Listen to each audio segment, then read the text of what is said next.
dahulu di kolom chat box, nanti akan kita sampaikan pada saat sesi tanya jawab. Dan kembali saya ingatkan kepada Bapak Ibu, mohon untuk dapat mengisi link kehadiran presensi yang telah saya share dalam chat box. Acara materi akan disampaikan oleh Bapak Agus Anang Ekskom MPI. Begitu, kepada yang terhormat Bapak Agus Anang, saya persilahkan. Baik, terima kasih Bapak Ibu sekalian atas kehadirannya. Terima kasih Mas Haidar. Yang pertama yang kami hormati Direktur SDM yang kali ini berkenan untuk membuka acara dan pengarahannya. Yang kedua yang kami hormati Kasubdit Administrasi dan Disiplin Pegawai dan Fungsional tertentu. Kami ucapkan terima kasih sekali lagi kepada para tenaga kependidikan yang telah memenuhi undangan kami. Mudah-mudahan dengan kegiatan hari ini memudahkan Bapak Ibu dalam penyusunan SKP yang telah ditentukan dalam surat edaran.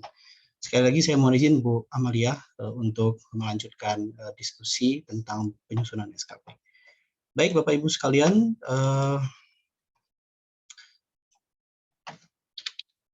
apakah layar sudah terlihat Bapak Ibu sekalian? Baik. Sebelum kita masuk ke teknis, mungkin kami akan memberikan sedikit informasi ya bahwa apa itu SKP dan bagaimana konsep dasar SKP. Yang pertama adalah SKP itu merupakan rencana kerja, rencana kinerja dan target yang akan dicapai oleh seorang pegawai pada setiap tahun. Kemudian penilaian ini bertujuan untuk menjamin objektivitas.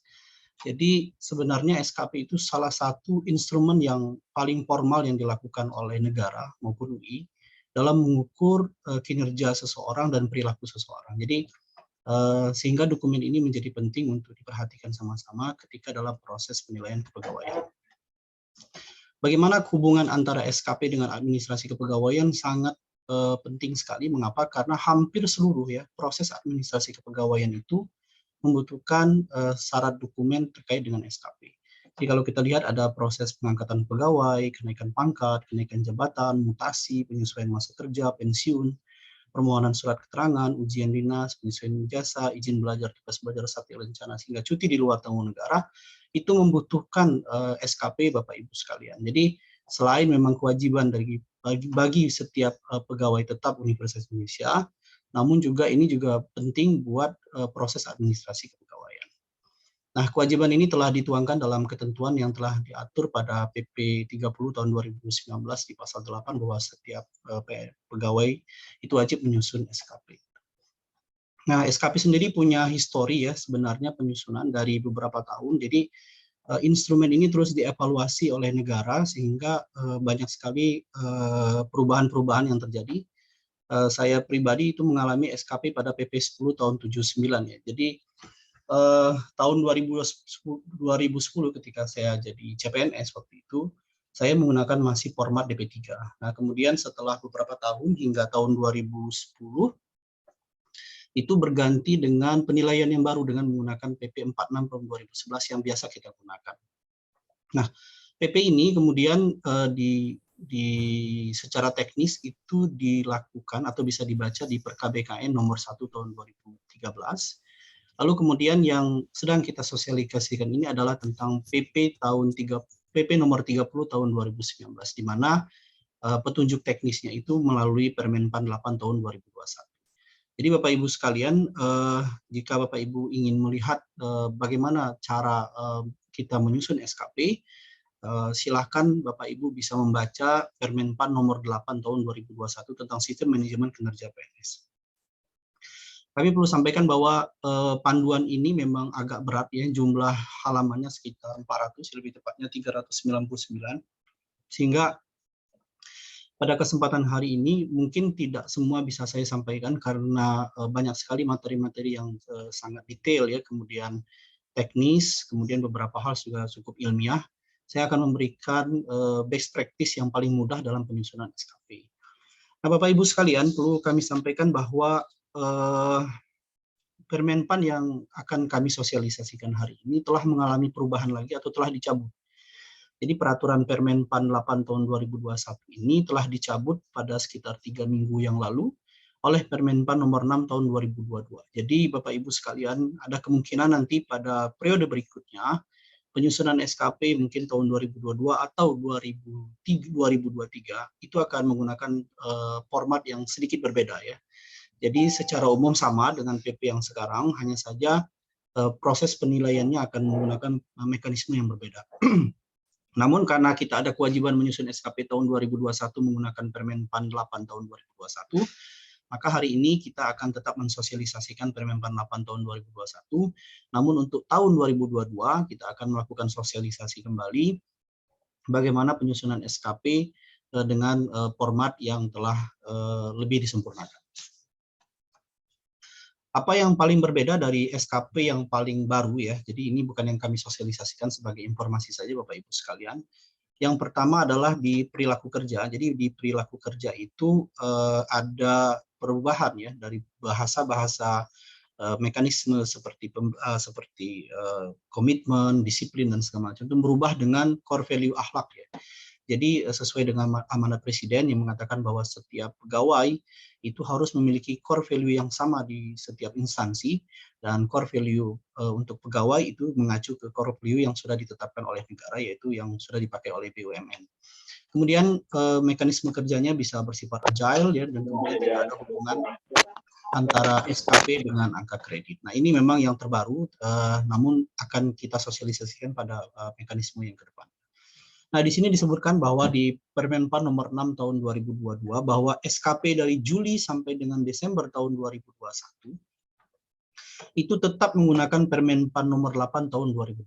Jadi Bapak Ibu, walaupun ada perubahan ya di bagian penilaian dan bagian perilaku, Bapak Ibu tetap harus mempelajari SKP ini agar penyusunan SKP tahun 2021 sesuai dengan ketentuan yang diharapkan. Nah, mungkin langsung ke materi inti, kami jelaskan bahwa SKP itu dulu mungkin didefinisikan sebagai sasaran kerja pegawai ya. Nah, kalau yang sekarang berubah definisinya yaitu sasaran kinerja pegawai. Jadi memang sudah ada perubahan paradigma, di mana paradigmanya yang pertama berbasis pekerjaan yang dilakukan, yang kedua adalah berbasis kinerja. Apa yang paling membedakan adalah kalau dahulu kita selalu menggunakan bahasa-bahasa aktivitas. Misalkan menyusun surat, kemudian membersihkan sesuatu, atau kemudian membuat laporan, atau menyiapkan statistik, atau kemudian hal-hal lainnya yang terkait dengan uraian jabatan. Jadi kalau seseorang satpam, misalkan, maka uraian jabatannya adalah mengamankan lingkungan tertentu, kemudian menjaga ketertiban dan segala macamnya. Kalau tugasnya adalah misalkan DSDM, itu membuat draft SK, kemudian menyusun rencana pengembangan pegawai dan segala macamnya. Itu metode yang digunakan pada SKP model yang lama. Nah, sedangkan SKP model yang baru itu menggunakan format kinerja, yaitu berupa capaian, yaitu misalkan tersedianya data statistik yang akurat dan segala macam. Mungkin paling gampang kalau kita menggunakan mekanisme seperti ini ya, seperti contoh yang saya sampaikan, tugas seorang anak SD. Tugas seorang anak SD itu salah satunya adalah mengerjakan tugas sekolah. Nah, itu kita masih menggunakan PP yang lama ya, PP 46, yaitu dari bulan Januari sampai dengan bulan Juni. Tapi kalau kita ubah mekanismenya menjadi mekanisme yang sekarang, mekanisme target, maka bahasanya tadi bukan lagi mengerjakan tugas sekolah, tapi menjadi target. Apa targetnya? Adalah nilai tugas sekolah minimal mencapai KKM.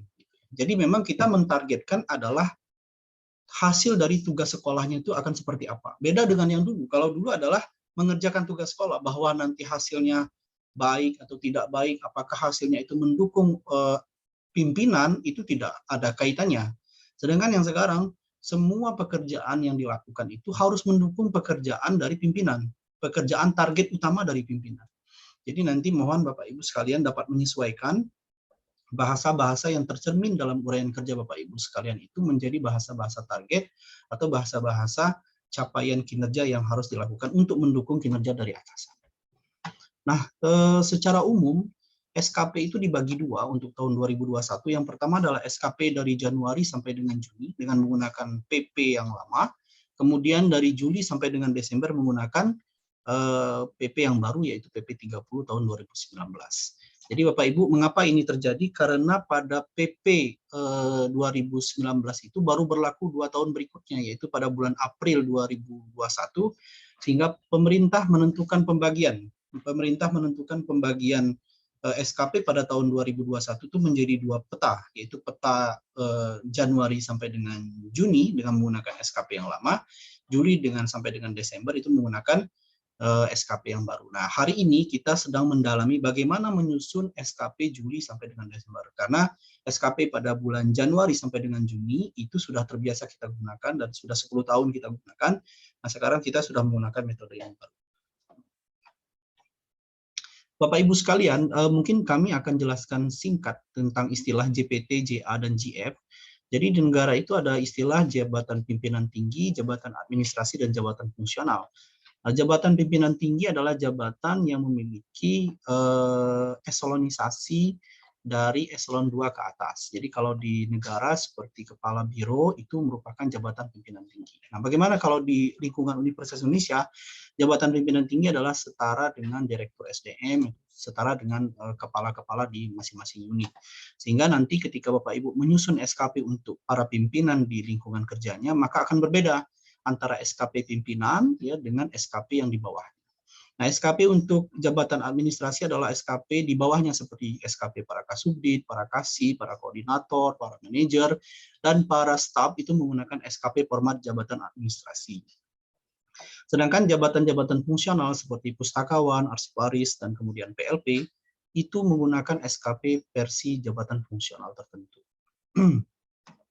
Nah, untuk SKP pimpinan itu kalau dia menggunakan rencana kerja murni dari turunan dari pimpinannya dan tidak ada penambahan, maka bobot kinerjanya itu mencapai 100 ya. Jadi artinya dia tidak ada penambahan sama sekali. Tapi apabila ada penambahan rencana aksi atau tambahan-tambahan target di luar dari target yang telah ditetapkan oleh pimpinan, ditetapkan oleh cascading atau kokinnya, maka nanti bobotnya disesuaikan yaitu 60 dan 40.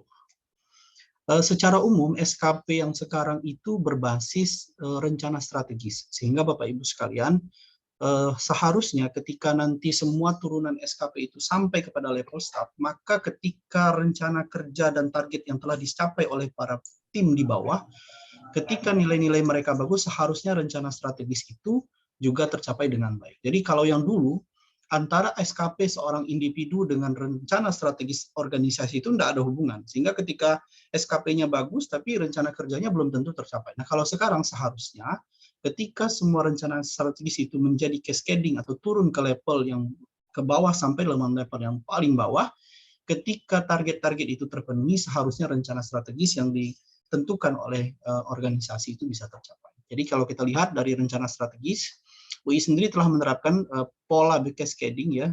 Hanya saja pola cascading UI ini masih pada level ke para jabatan struktural atau jabatan manajerial. Sedangkan pada level staff itu belum dilakukan. Nah, mungkin saat ini kita bisa melakukan cascading ya nanti dari para kokin pimpinan masing-masing. Nanti bisa dilihat apakah kokinnya sudah lengkap. Kalau kokinnya dirasa belum lengkap untuk mengcover semua target-target yang dicapai oleh unit kerja, itu bisa disesuaikan sampai dengan level yang paling bawah. Misalkan di kokinnya kasubdit Bapak Ibu sekalian, ternyata kokinnya tidak terlalu banyak ya, misalkan ada 5, padahal pekerjaan yang harus dikerjakan pada kehidupan sehari-hari itu mencapai 10. Nah, silakan nanti disesuaikan penambahan kokin di para pimpinannya sehingga itu bisa dicantol oleh para pegawai di lingkungan di bawahnya. Bapak Ibu sekalian, kami sampaikan bahwa untuk bahasa-bahasa pencapaian itu ada beberapa contoh yang bisa kami sampaikan. Nanti di akhir slide juga akan ada latihan Bapak Ibu sekalian. Bagaimana kita menyusun SKP itu dengan bahasa capaian yang benar. Karena salah satu indikator bahwa kita telah menyusun SKP dengan benar adalah penyusunan bahasa pada penyusunan SKP yang benar. Yang pertama Bapak Ibu yang kita bisa contoh misalkan nomor 1 ya. Menyusun materi sosialisasi aplikasi. Jadi dia menyusun materi sosialisasi. Nah, ini masih menggunakan pola yang lama, artinya berupa kegiatan. Jadi Bapak Ibu sekalian, kalau ingin mengganti bahasa dari kata menyusun materi sosialisasi aplikasi tertentu, misalnya aplikasi Siak NG misalnya, maka bahasanya ini adalah kita ubah menjadi tersusunnya materi sosialisasi sesuai dengan ketentuan misalkan bidang TREM misalnya yang telah membuat aturan tentang penyusunan standar atau misalnya dari DSTI yang menyusun standar penyusunan sosialisasi misalnya. tentang sebuah aplikasi. Nah, jadi bahasanya dari menyusun menjadi tersusunnya yang sesuai dengan ketentuan atau sesuai dengan tepat waktu atau yang valid. Yang kedua, misalkan melakukan sosialisasi. Kalau tadi misalkan menyusun materi sosialisasi, maka target yang harus dicapai adalah tersusunnya materi sosialisasi yang baik misalnya. Tapi kalau sosialisasi atau melaksanakan sosialisasi, maka targetnya harus kita ubah. Bisa kita ubah sesuai dengan yang diinginkan oleh organisasi. Apakah sosialisasi ini berkaitan dengan hanya sekedar melakukan sosialisasi saja, kemudian nanti sosialisasinya terlaksana dengan baik? Kalau demikian, maka bahasa capaiannya adalah terlaksananya sosialisasi sesuai dengan ketentuan ya. Jadi atau sesuai dengan jadwal. Terlaksananya sosialisasi dengan baik dan sesuai dengan jadwal. Jadi ditargetkan sosialisasinya berlangsung dengan baik ya, tidak ada kekacauan dalam proses sosialisasi. Tapi kalau kita naikkan levelnya bahwa bukan itu sebenarnya yang ditargetkan dari sosialisasi, misalkan tingkat pemahaman, maka nanti kita ubah tingkat pemahaman sosialisasi, tingkat pemahaman peserta sosialisasi itu mencapai 80%. Lalu Bapak Ibu kalau ada target demikian, maka harus menyediakan instrumen kepada para peserta, misalnya peserta sosialisasi SKP hari ini menyediakan instrumen. Bapak Ibu silakan mengerjakan tes ya, misalkan yang telah kami sediakan dari pretest dan post-test, sehingga nanti ketahuan berapa paham dari Bapak Ibu sekalian dalam penyusunan. Atau yang ketiga, targetnya bukan soal paham saja, tapi bagaimana para peserta itu menggunakan atau menyelesaikan penyusunan SKP misalnya. Maka di sini bahasanya menjadi berubah untuk target, misalnya kan adalah pegawai menyusun SKP mencapai misalnya berapa persen dan dilakukan tepat waktu. Jadi memang kita harus berkreativitas bagaimana bahasa yang mungkin biasa kita gunakan dalam proses SKP yang lama itu disusun dalam sebuah target. Jadi memang esensi dari SKP yang baru ini adalah membuat kita melakukan dialog kepada para staf atau staf berdialog dengan para pimpinan, menentukan target yang apa yang ingin dicapai terhadap pekerjaan. Jadi setiap orang akan berkompetisi dan berpacu untuk menyelesaikan apa yang sebenarnya ditargetkan terhadap pekerjaannya. Tidak hanya sekedar menyelesaikan tugas saja, tapi ditargetkan, oke, kamu harus diselesaikan ini dengan yang baik gitu ya. Diselesaikan tepat waktu, datanya harus valid dan akurat. Jadi bukan hanya menyediakan data saja. Nah, barulah nanti kita selesaikan bagaimana mengukurnya? Mengukur bahwa misalkan materi sosialisasinya adalah materi yang baik, gitu, materi yang valid atau sesuai format, maka kita harus ukur dengan aspek kuantitas, kualitas maupun waktu. Jadi nanti ada aspek-aspeknya yang juga kita diskusikan bersama dengan para pimpinan. Nah, ini contoh-contoh lain ya, misalkan melakukan analisis, misalnya ada salah satu tugas seorang pegawai melakukan analisis, maka bahasa yang diberikan itu adalah hasil analisis kebutuhan itu bisa disampaikan tepat waktu, atau dokumen analisis disampaikan dengan tepat waktu. Jadi memang bahasa yang selama ini kita gunakan harus diparafrase untuk mencapai bahasa-bahasa target dari SKP yang baru. Nah, ini contoh kalau di bidang kesehatan Bapak Ibu sekalian, kita lihat di sini misalkan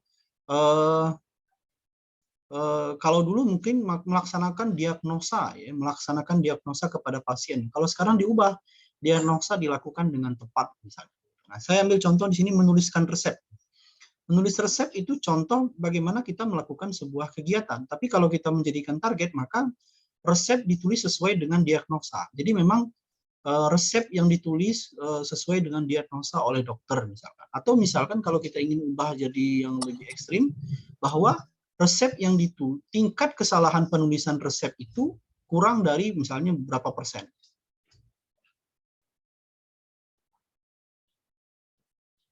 Baik Bapak Ibu sekalian, selanjutnya ini ada beberapa contoh, nanti Bapak Ibu bisa lebih sesuaikan sehingga nanti ketika melakukan penyusunan SKP itu bisa sesuai dengan ketentuan.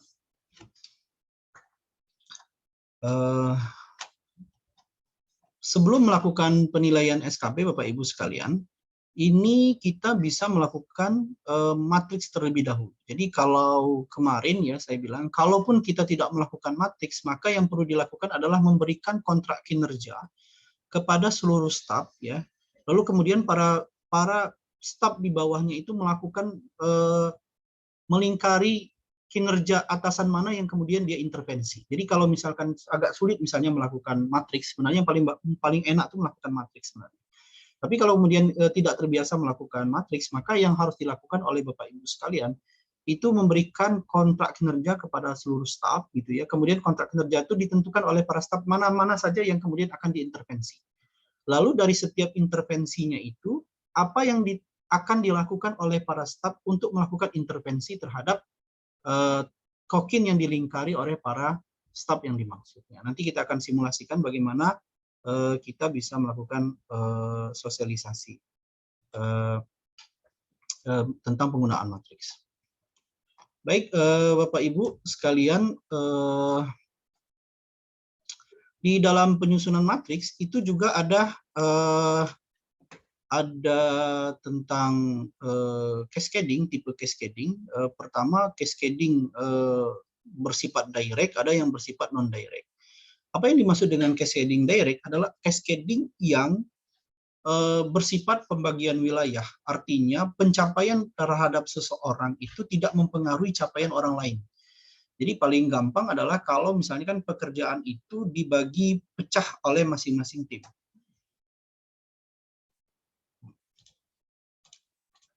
Jadi misalkan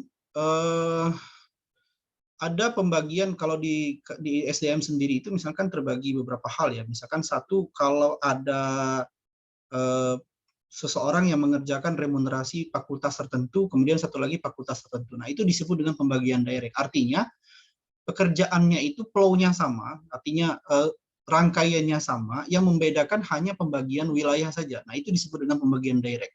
Artinya, hasil yang dari rekan kerja itu tidak berpengaruh terhadap pekerjaan yang lain. Nah, sedangkan kemudian,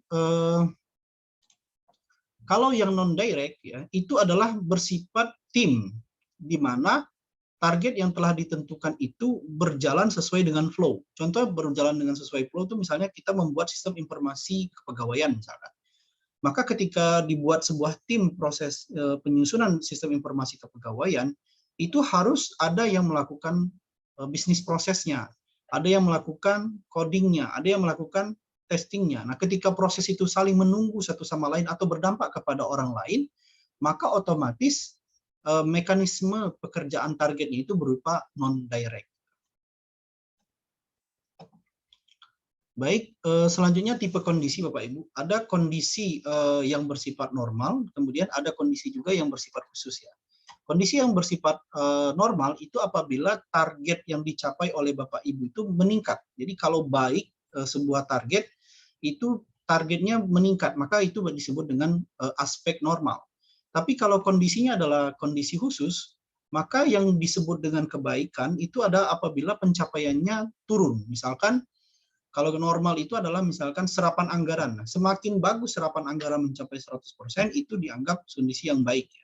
Tapi kalau misalnya aspek khusus, apabila ada target yang kemudian dia menurun, ya. Target yang menurun itu misalkan tingkat kesalahan, tingkat kehilangan, tingkat kejahatan. Nah, itu bisa disesuaikan oleh Bapak Ibu sekalian. Jadi ada tipe kondisi yang menurun, ada juga tipe kondisi yang menaik ya sesuai dengan target Bapak Ibu masing-masing. Nah, kemudian yang terkait dengan aspek penilaian juga, ini ada aspek kuantitas. Jadi tadi ketika kita menyusun sebuah penilaian, ada aspek kuantitas, ada aspek kualitas, dan ada aspek waktu. Nah, aspek kuantitas itu apabila, misalkan tadi ya, kita ada bahasanya adalah tersusunnya draft laporan yang valid dan tepat waktu. Nah, bagaimana menyatakan draft laporan valid dan tepat waktu? Maka kalau dari aspek kuantitas, kita mengukurnya adalah jumlah draft laporan. Jadi, secara kuantitas, kalau laporan itu memang sudah clear ya, dalam bentuk jumlah yang pasti, karena laporan tahunan misalkan bisa jadi 12 karena dibuat 12 kali, atau misalnya dalam tahunan dia satu kali laporan, maka kita buat secara kuantitas aspeknya adalah jumlah draft laporan, secara jumlahnya adalah 1. Tapi kalau targetnya berupa relatif karena tidak bisa ditentukan di awal atau dipengaruhi oleh eksternal, maka kita bisa membuatkan persentase ya. Contoh, misalkan draft SK kenaikan pangkat yang valid yang dibuat gitu ya.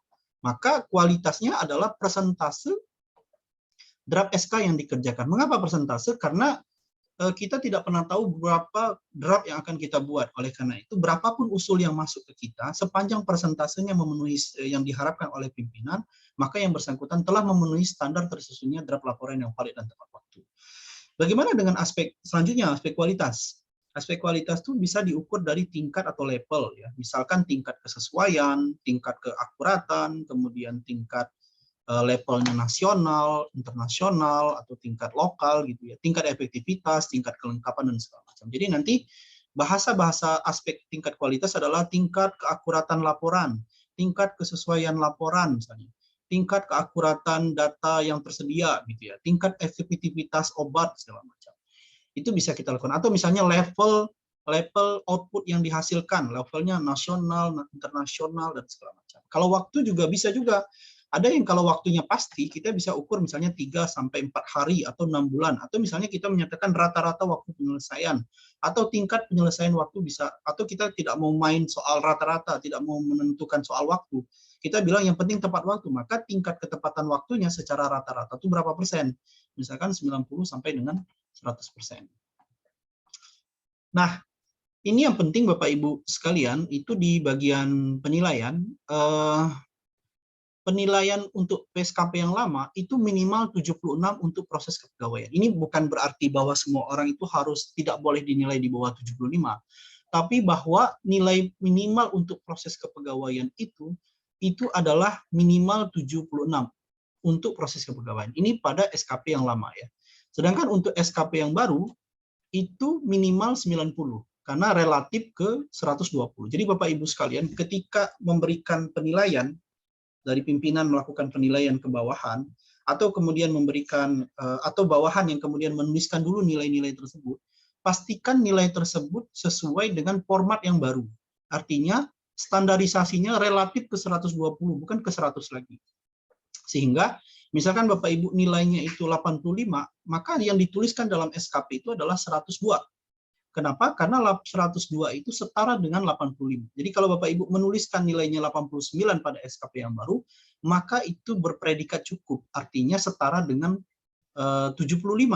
Nah, kalau setara dengan 75 itu tidak bisa diproses dalam proses kepegawaian. Tapi kalau memang nyata-nyata yang bersangkutan itu bernilai 75, ya tidak masalah. Misalkan dinilai 89 dan nilainya memang setara dengan 75, ya tidak masalah. Yang dikhawatirkan adalah ada ketidakpahaman pimpinan atau dari Bapak Ibu sekalian yang menganggap nilai 90 itu sudah bagus ya, dianggap setara dengan 90 yang relatif ke 100, padahal 90 yang dalam ketentuan yang baru ini itu relatif ke nilai 76. Jadi mohon nanti benar-benar menjadi perhatian Bapak Ibu sekalian sehingga proses penilaian Bapak Ibu sesuai dengan ketentuan. Bagaimana cara mudahnya adalah melihat dari kata kunci predikat, yaitu apabila dalam penilaian itu ditemukan predikat baik gitu ya, maka itu sudah memenuhi. Tapi ketika ada predikat yang cukup, itu kurang memenuhi.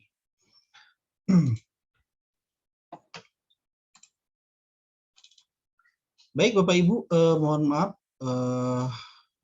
saya lanjutkan.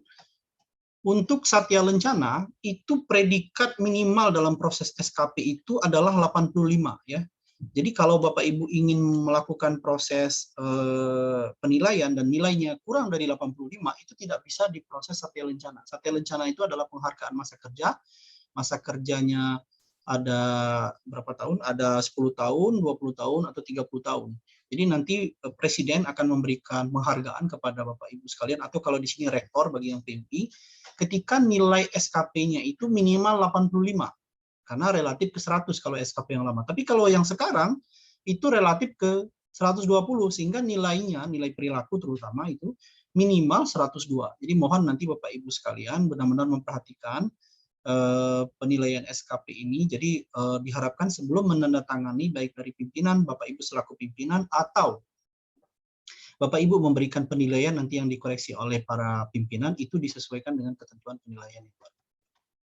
Nah, ini kami berikan mapping Bapak Ibu. Kalau Bapak Ibu kesulitan dalam penyusunan SKP, ini adalah mapping nilai-nilai SKP. Jadi kalau misalkan pimpinannya, aduh saya pusing ya, misalnya saya mau menyusun nilai yang baru deh, saya kasih kamu nilainya 86. Maka Bapak sampaikan Bapak Ibu kalau mau 86 maka nilainya adalah 102. Jadi kalaupun Bapak Ibu yang dulu yang menuliskan supaya nanti ada koreksi dari pimpinan, silakan tuliskan 103 misalkan nilai terhadap komitmen misalnya. Nilai komitmen saya adalah 103 misalkan. Nah, itu setara dengan nilai 86. Kalau nanti ditanyakan oleh pimpinan, kok nilai kamu lebih dari 100? Ya Bu, karena sekarang standarisasinya ke relatif 120. Nah, kalau dia ragu silakan sampaikan mapping yang telah kami berikan sebagai berikut. Nah, bagi yang jabatan fungsional tertentu, selain menyusun SKP yang telah tersedia, itu juga harus melakukan mapping angka kredit ya. Mapping angka kredit itu yaitu dari rencana kerja yang bersangkutan di mapping kira-kira butir-butir kegiatan jabatan fungsionalnya seperti apa. Nanti kita akan coba simulasikan. Nah, untuk SKP pimpinan, jadi setara dengan setara dengan direktur ya, kemudian kepala-kepala tertentu, itu bisa membuat SKP yang seperti ini ya, di mana kita lihat SKP-nya adalah ada rencana kinerja, kemudian ada indikator dan ada target. Nah, beda dengan SKP yang di bawahnya, SKP Kasubdit, kemudian SKP Kasih dan SKP pelaksana, itu SKP-nya harus mengacu ke SKP pimpinan terlebih dahulu. Kalau kita lihat di sini ada SKP pimpinan yang kita intervensi, baru SKP kita atau target kita. Jadi kalau dari mapping matriks tadi adalah apa yang pimpinan kerja harapkan dan apa yang ingin kita lakukan untuk mengintervensi kinerja dari pimpinan. Nah, ini kebetulan contohnya adalah mappingnya 1 dengan 1. Padahal sebenarnya kita bisa melakukan mapping dengan banyak ya. Artinya Bapak Ibu sekalian, satu target dari pimpinan itu bisa banyak target yang bisa kita sesuaikan. Jadi kalau nomor 2 ini tidak harus 1 saja, bisa banyak target dari pimpinan, target dari yang bersangkutan. Nah, ini contoh bagaimana kita melakukan mapping untuk yang jabatan fungsional tertentu, mapping ke kinerja kita tadi, kita mapping ke angka kredit ya. Jadi nanti disesuaikan di buku panduan angka kredit, misalkan yang pustakawan, arsiparis atau PLP. Kalau di rektorat ini untuk yang pustakawan, maka dia membuat dan arsiparis itu apa rencana kerja yang mengintervensi atasan tadi, lalu dia pikirkan kira-kira angka kredit mana yang kemudian sesuai dengan buku panduan angka kreditnya, lalu dia tuliskan yang berkaitan dengan tersebut, lalu kemudian berapa kumulatif angka kredit yang bisa akan dicapai. Nah, untuk penandatangan Bapak Ibu sekalian, ini belum berubah. Jadi untuk yang pegawai non-PNS seperti PUI, kemudian CPUI, itu bisa ditandatangani dan dinilai oleh pejabat yang berstatus PNS, PUI, PTT, dan NIDK. Tapi bagi yang PNS, itu wajib ditandatangani oleh PNS. Jadi rekan-rekan kerja yang saat ini berstatus PNS, maka status yang bersangkutan untuk ditandatangani harus yang berstatus PNS juga. Nah, untuk yang tendik ya, karena kita di PU hampir semuanya tendik, itu harus golongan yang menilainya itu harus golongan yang lebih tinggi dan jabatannya lebih tinggi. Kalau ditanya bagaimana kalau tempat saya tidak ada PNS Pak, padahal di atasan kami tidak ada yang PNS. Nah, itu nanti disesuaikan saja dengan tempat kerja yang lain yang dapat digunakan dalam proses penandatanganan. Ini ada edaran dari kami beberapa waktu yang lalu, di mana edaran ini merupakan respon dari surat edaran dari kementerian. Dari surat edaran kementerian ini adalah meminta kepada Bapak Ibu sekalian agar segera melaporkan penyusunan SKP periode 1 ya, baik itu dari Januari Juni sampai dengan Juli sampai dengan Desember. Nah, di sini kita sampaikan bahwa SKP yang digunakan menggunakan format model dasar yang tadi kita sudah share, kemudian penilaiannya masih berbobot 70 dan 30 karena tidak ada penilaian rekan kerja. Kemudian pengesahnya tadi sudah kami sampaikan, dan SKP ini akan digunakan dalam proses kepegawaian Bapak Ibu sekalian. Untuk deadline Bapak Ibu sekalian, seperti sesuai dengan edaran, kami harap sudah dikumpulkan pada akhir bulan ini. Nah, bagaimana untuk memudah penyusunan bahasa-bahasa SKP, kami memberikan tips bagaimana menyusunnya, di mana kita menggunakan magic word ya, di mana di akhir kalimat memparafrasenya itu, yaitu dengan menggunakan bahasa lengkap, misalkan tersusunnya dokumentasi yang lengkap, kemudian tersusunnya laporan yang tepat waktu, kemudian terlaksananya hasil apa sesuai dengan ketentuan dan segala macam. Ini bisa kita gunakan sebagai awal kalimat ya. Misalkan ruangan siap digunakan, tidak ada dokumen yang hilang gitu ya. Kemudian data terproses dengan akurat, data terupdate dengan mutakhir. Kalau di awal kalimat bisa menggunakan kalimat seperti ini, terlaksananya kegiatan, terlaksananya macam-macam, meningkatnya peran, meningkatnya hasil tertentu, tersedianya data yang akurat, kepuasan pelanggan dan segala macamnya. Ini contoh rencana kerja di awal kalimat maupun di akhir kalimat. Silakan digunakan Bapak Ibu sekalian untuk membantu memproses proses tentang penyusunan SKP. Untuk kesalahan yang paling umum, pertama adalah nanti kadang-kadang para peserta itu mengisi ide baru. Nanti kita lihat di SKP ada istilah ide baru. Nah ini mohon untuk ide baru itu dinilai dengan 0, karena tidak ada ide baru pada tahun yang lalu. Kemudian kadang-kadang juga ada mengisi nilai, tapi kemudian nilainya tidak muncul. Jadi yang penting dia anggap kalau sudah menuliskan nilai realisasi itu sudah cukup. Padahal ada nilai tertimbang ya, nilai tertimbang ini yang kemudian diacu. Kemudian masih juga menganggap nilai 90 itu nilai yang tinggi ya. Sebagian rata-rata yang kami terima juga mengumpulkan dengan angka 90 ya, padahal kami yakin yang bersangkutan punya kinerja yang baik. Nah, ini juga jadi masalah karena dia paradigmanya minimal 90 tadi jadi 90 nilainya. Sebagian juga masih menggunakan bahasa-bahasa aktivitas ya, jadi masih terbawa nostalgia masa lalu, sedangkan sudah harus berubah menjadi target. Nah, selanjutnya untuk yang sedang menjalani tubel, itu ada SKP formatnya sudah disediakan, jadi Bapak Ibu tinggal mengisi saja bagian sheet ini ya, tentu tempat belajarnya di mana, jenjangnya apa, akreditasinya apa, akreditasi prodinya apa, IPK-nya berapa, dan ketepatan waktu lulusnya bagaimana. Ini tinggal diisi. SKP tubel menurut kami tidak terlalu sulit, tinggal mengisi pattern-nya saja. Nah, Bapak Ibu, ini yang sesi akhir dari slide ini sebelum kami akan simulasi, sebelum pada sesi pertanyaan. Yang pertama, ini ada contoh ya dari tim kami sendiri yang memberikan bisa dijadikan bahan diskusi pada pagi hari ini. Yang bersangkutan telah menyusun SKP, namun bisa banyak ruang untuk perbaikan dalam bahasa penyusunan SKP. Kalau kita lihat di sini, yang bersangkutan menyatakan bahwa perbaikan galat sistem, ya, atau yang kemudian sosialisasi penggunaan sistem, perencanaan penggunaan sistem, penyediaan data SDM untuk pemeringkatan universitas, penyediaan statistik SDM, penarikan data remunerasi. Nah, ini bisa kita perbaiki dengan bahasa-bahasa. Contoh untuk nomor 1 ya, perbaikan galat sistem atau perbaikan error sistem ya. Nah, yang bisa kita perbaiki dengan bahasa ini adalah perbaikan galat sistem itu dilakukan tepat waktu dan sesuai dengan spesifikasi user. Jadi bahasa capaiannya lebih lengkap ya dan sesuai dengan ketentuan. Yang kedua, sosialisasi penggunaan sistem. Nah, ini kita bisa ubah. Misalnya terlaksananya sosialisasi yang baik dan sesuai jadwal. Kemudian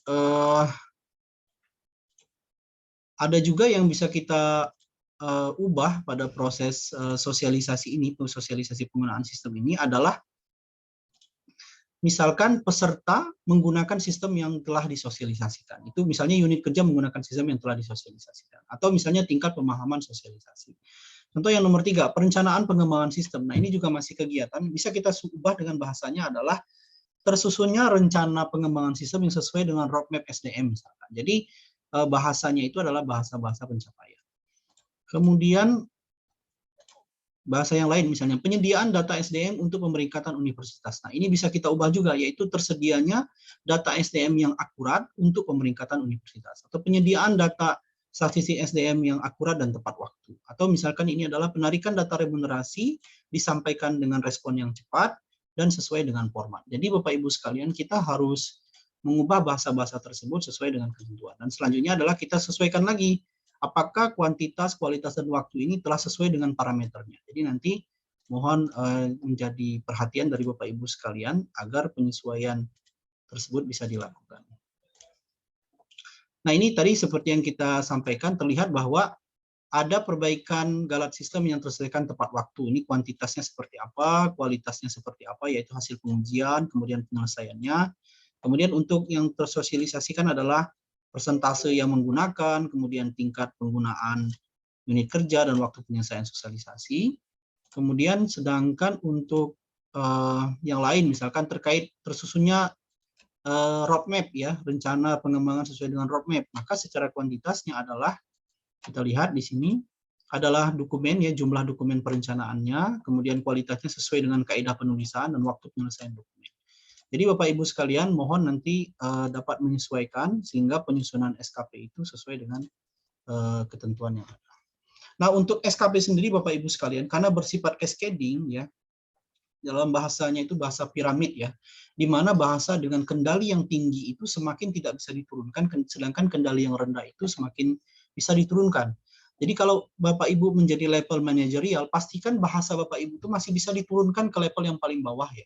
Sedangkan untuk level yang paling rendah itu sudah tidak bisa lagi diturunkan. Contoh, untuk bahasa manajerial yaitu misalkan layanan susulan perbaikan CPNS, KARIS, KARSU, dan penilaian pengesahan itu sesuai dengan ketentuan. Artinya di bawahnya pasti ada yang mengelola SK CPNS, ada yang mengelola KARIS, ada yang menulis segala macam. Atau misalkan arsip kepegawaian tertata lengkap. Nah, ini pasti bisa diturunkan ke bawah karena masih belum bisa ditentukan dengan spesifik. Termasuk yang misalnya ini di bawah, layanan administrasi keuangan terselesaikan tempat waktu. Nah, ini bisa diturunkan lagi ke level yang paling bawah. Tapi kalau kita ambil ke staff, misalkan bahasanya sudah bahasa yang sangat teknis, yaitu draft. Ya, draftnya mudah dipahami dan informatif, kemudian dokumen analisis itu akuntabel, ya, kemudian jawaban itu sesuai, kemudian mohon maaf, Ibu sekalian, dari Adapri ya, mohon izin untuk disesuaikan. Kemudian misalkan panduan ya, panduan penggunaan aplikasi yang lengkap dan informatif. Nah, ini merupakan pekerjaan-pekerjaan yang bisa dilakukan oleh para staf sehingga dia tidak mungkin lagi melakukan penurunan ke level paling bawah.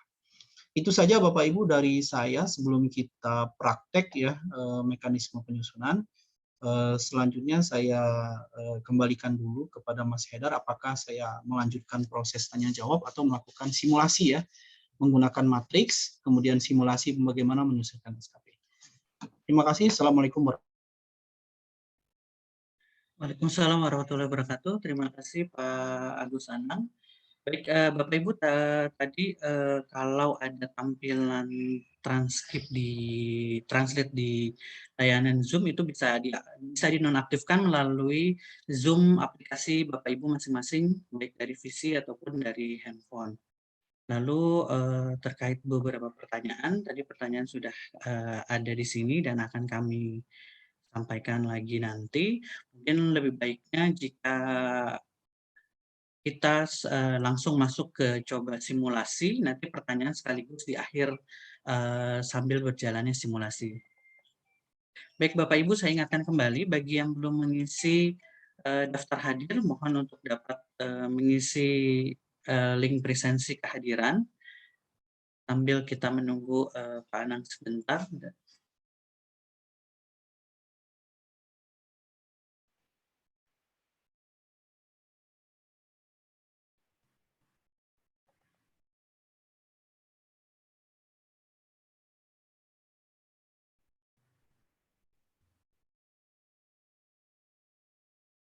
Baik, Mas Haidar, jadi gimana? Mohon maaf. Langsung ke simulasi saja Pak, nanti pertanyaan sambil berjalan di akhir. Baik, Bapak Ibu sekalian, kami lanjutkan materi tentang bagaimana menyusun matriks ya. Ini yang paling penting Bapak Ibu, karena dari penyusunan matriks inilah yang kemudian bisa dilakukan SKP kepada pegawai masing-masing. Baik, kita lihat di sini, kami sampel ini adalah kontrak kinerja dari Direktur SDM yang dahulu. Kami ambil kokinnya dulu sebagai contoh. Pak Direktur dulu mempunyai kokin cukup banyak, ada 17 kokin ya, sampai dengan tersedianya penilaian kontrak kinerja pimpinan PAU. Jadi Bapak Ibu, yang step yang pertama yang dilakukan adalah itu menuliskan secara mendatar, secara horizontal kokin dari pimpinan tertingginya, yaitu dari eselon 2-nya. Lalu kemudian pejabat di level di bawahnya itu menuliskan di samping ya, di sebelah, yaitu di sini kebetulan yang memimpin adalah Bu Elmida, kemudian Bu Arli, kemudian Bu Yasinta, dan sekarang sudah ada satu lagi. Nah, itu misalkan saya ambil untuk case-nya pimpinan saya, yaitu Bu Elmida, itu untuk mengintervensi terkait dengan targetnya direktur yang dahulu, maka yang dilakukan adalah melakukan mapping target ya. Jadi target untuk budaya risiko apa yang dilakukan, target terhadap yang nomor 2 ini berapa yang dilakukan. Jadi bisa satu persatu, bisa juga satu target menjadi banyak target. Mengapa banyak target? Karena ini untuk memudahkan level di bawahnya dalam meluncurkan penyusunan cascading. Kalau kemudian tidak disebar lebih banyak, nanti akan sulit melakukan pemecahan lagi di level yang paling bawah. Jadi saran kami, sejak awal tuh memang sudah distrategikan bagaimana menyusun cascading-nya itu, sehingga nanti pemecahannya itu sampai level staff yang paling bawah itu tercapai. Nah, juga kita lihat di sini, untuk hal-hal yang tidak bisa di cascading, itu tidak perlu dilakukan cascading. Misalkan, peningkatan kualitas dosen di bidang non-akademik. Nah, kebetulan peran Bu El dalam hal ini tidak ada yang bisa dilakukan intervensi, maka bisa kosong. Tapi kalau misalnya banyak, itu bisa dilakukan cascading lebih dari satu. Nah, ini kemudian di sini terlihat, misalnya tersedianya penilaian kontrak kinerja, maka yang dilakukan oleh BNN adalah terwujudnya kontrak kinerja di bidangnya, yaitu di bidang administrasi lengkap dan tepat waktu. Kalau laporan, yaitu terwujudnya laporan di bidang administrasi lengkap dan tepat waktu. Nah, ini yang bisa diintervensi oleh pimpinan. Setelah kita dapat, mohon maaf, kita dapat masing-masing tadi, masing-masing apa yang bisa dilakukan oleh pimpinan di level di bawahnya, kita tandain semua, sampai dengan habis, ya, sampai dengan di sini. Kemudian yang warna-warna biru ini kita lakukan cascading kembali, ya, kita lakukan cascading lagi. Nah, semua yang tadi warna biru kita susun ke samping kembali sampai dengan habis. Lalu diintervensi di bawahnya, cascadingkan kembali ke jabatan di bawahnya. Kebetulan di sini ada saya dan kemudian ada Mbak Mutia. Lalu kemudian setiap para kasih melakukan intervensi yang telah ditetapkan oleh pimpinan langsungnya. Nah, di sini saya melakukan satu persatu intervensi, tapi di sini saya lakukan untuk satu ini saya lakukan dua, karena saya menghandle ke bagian yang di bawahnya, untuk dihandle di tim di bawah yang lebih banyak lagi. Nah, kalau tadi ada 3, kenapa kemudian ada 3? Karena tidak semua pekerjaan tadi dihandle oleh saya, makanya pimpinan saya membagi beberapa hal ya. Ada layanan administrasi kepegawaian, ada layanan karir fungsional, dan ada layanan karir non fungsional, fungsional tertentu tendik maksudnya. Nah, untuk layanan kepegawaian itu saya ambil, sedangkan 2-nya lagi akan diambil oleh di bagian yang lain. Jadi memang Bu Elmida tidak hanya menuliskan cakupan yang lebih luas lagi, tapi harus mulai dipecah.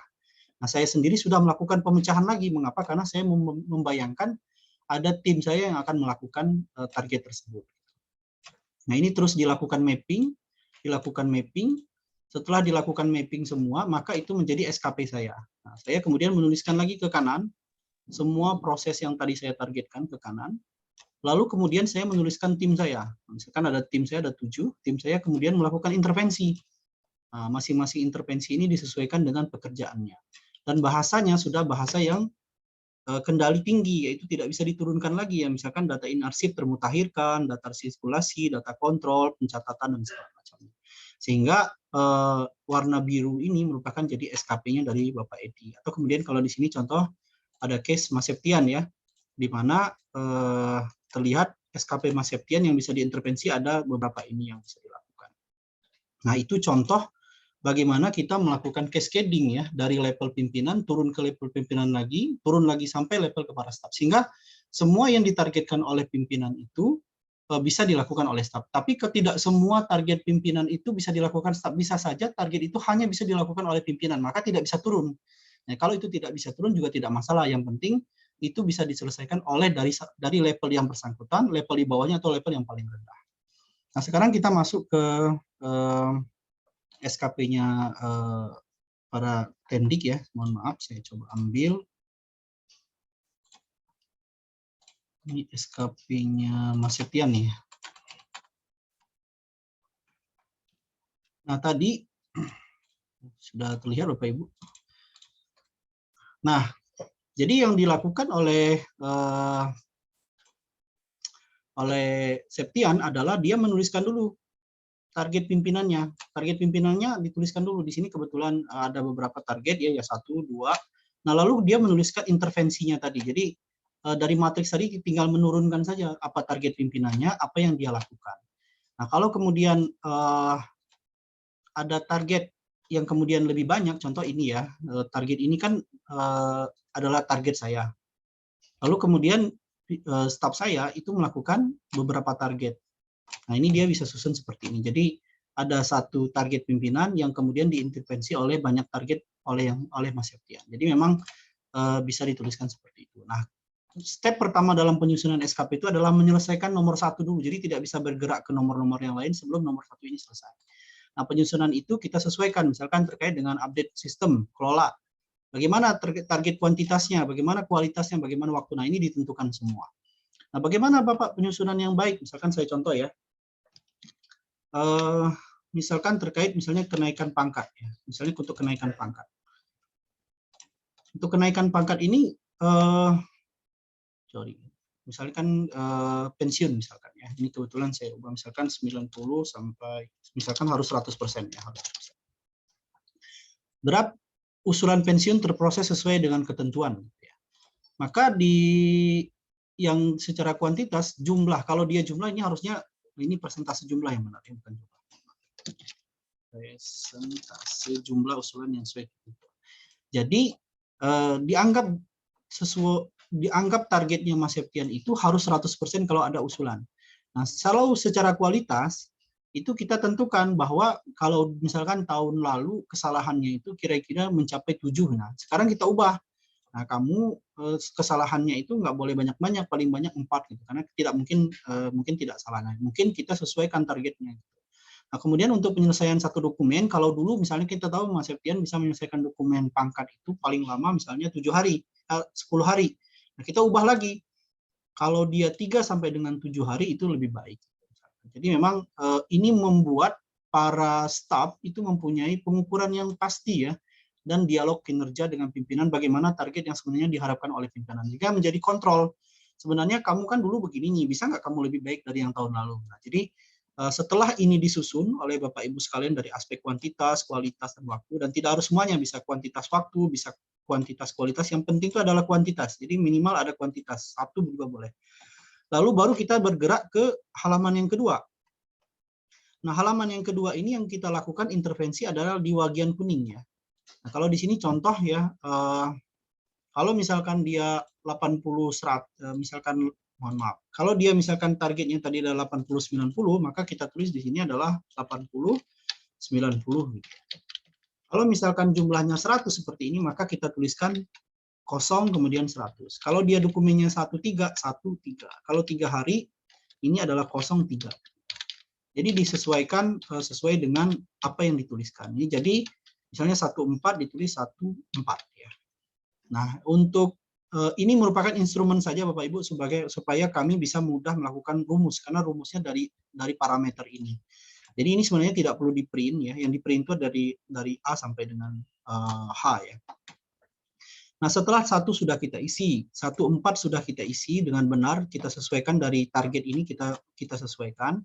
Kita cek lagi apakah dia ini normal atau khusus. Tadi kalau kita lihat di paparan tadi, kalau normal itu adalah semakin baik ya, semakin baik. Jadi semakin baik, semakin meninggi, semakin baik. Kalau khusus contoh lihat rata-rata waktu penyelesaian 1-2 ya, semakin cepat itu semakin baik, berarti itu khusus ya.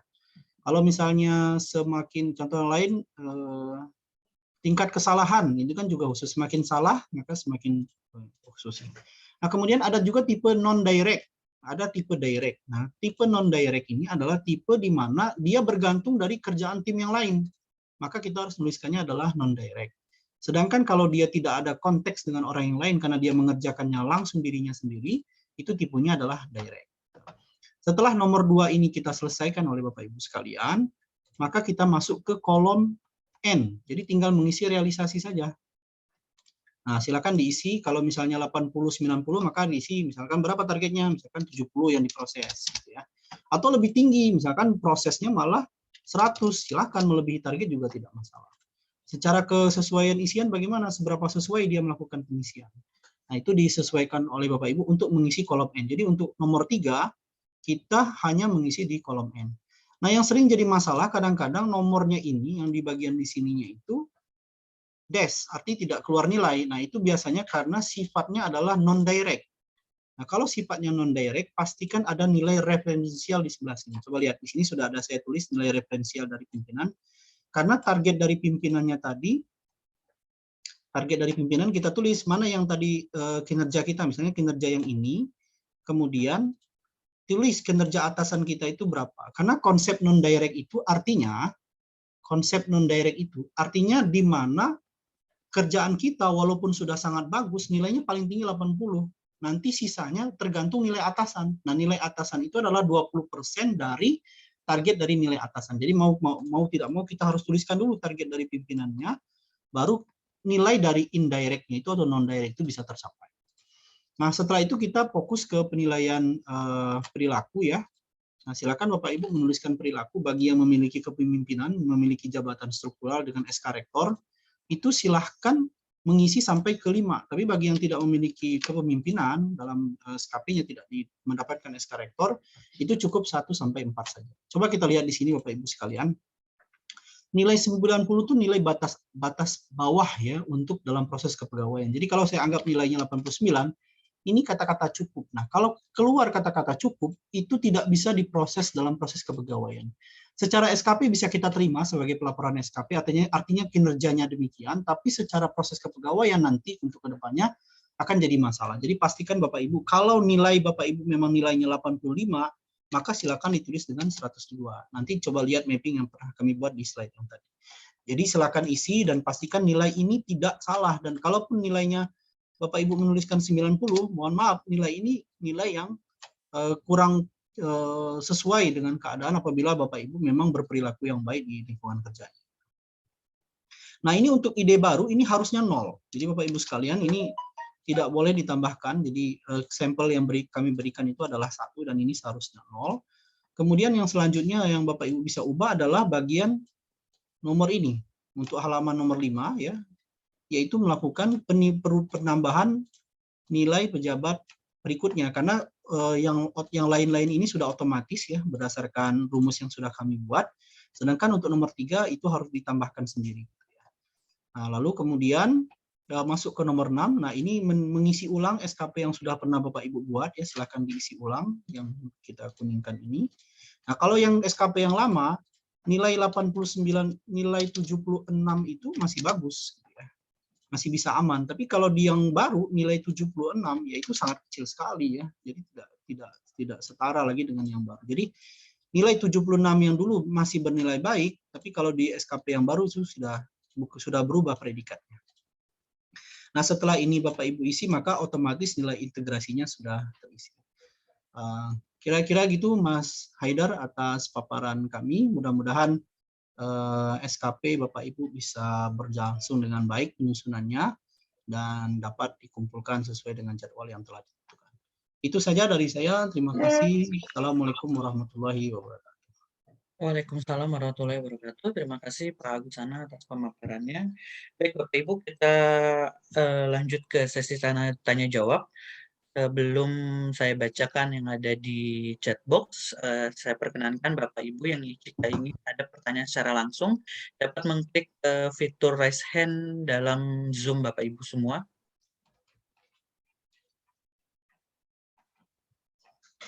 Sambil silakan dari Bapak Wisnu Pratikno, DPRI, saya persilahkan.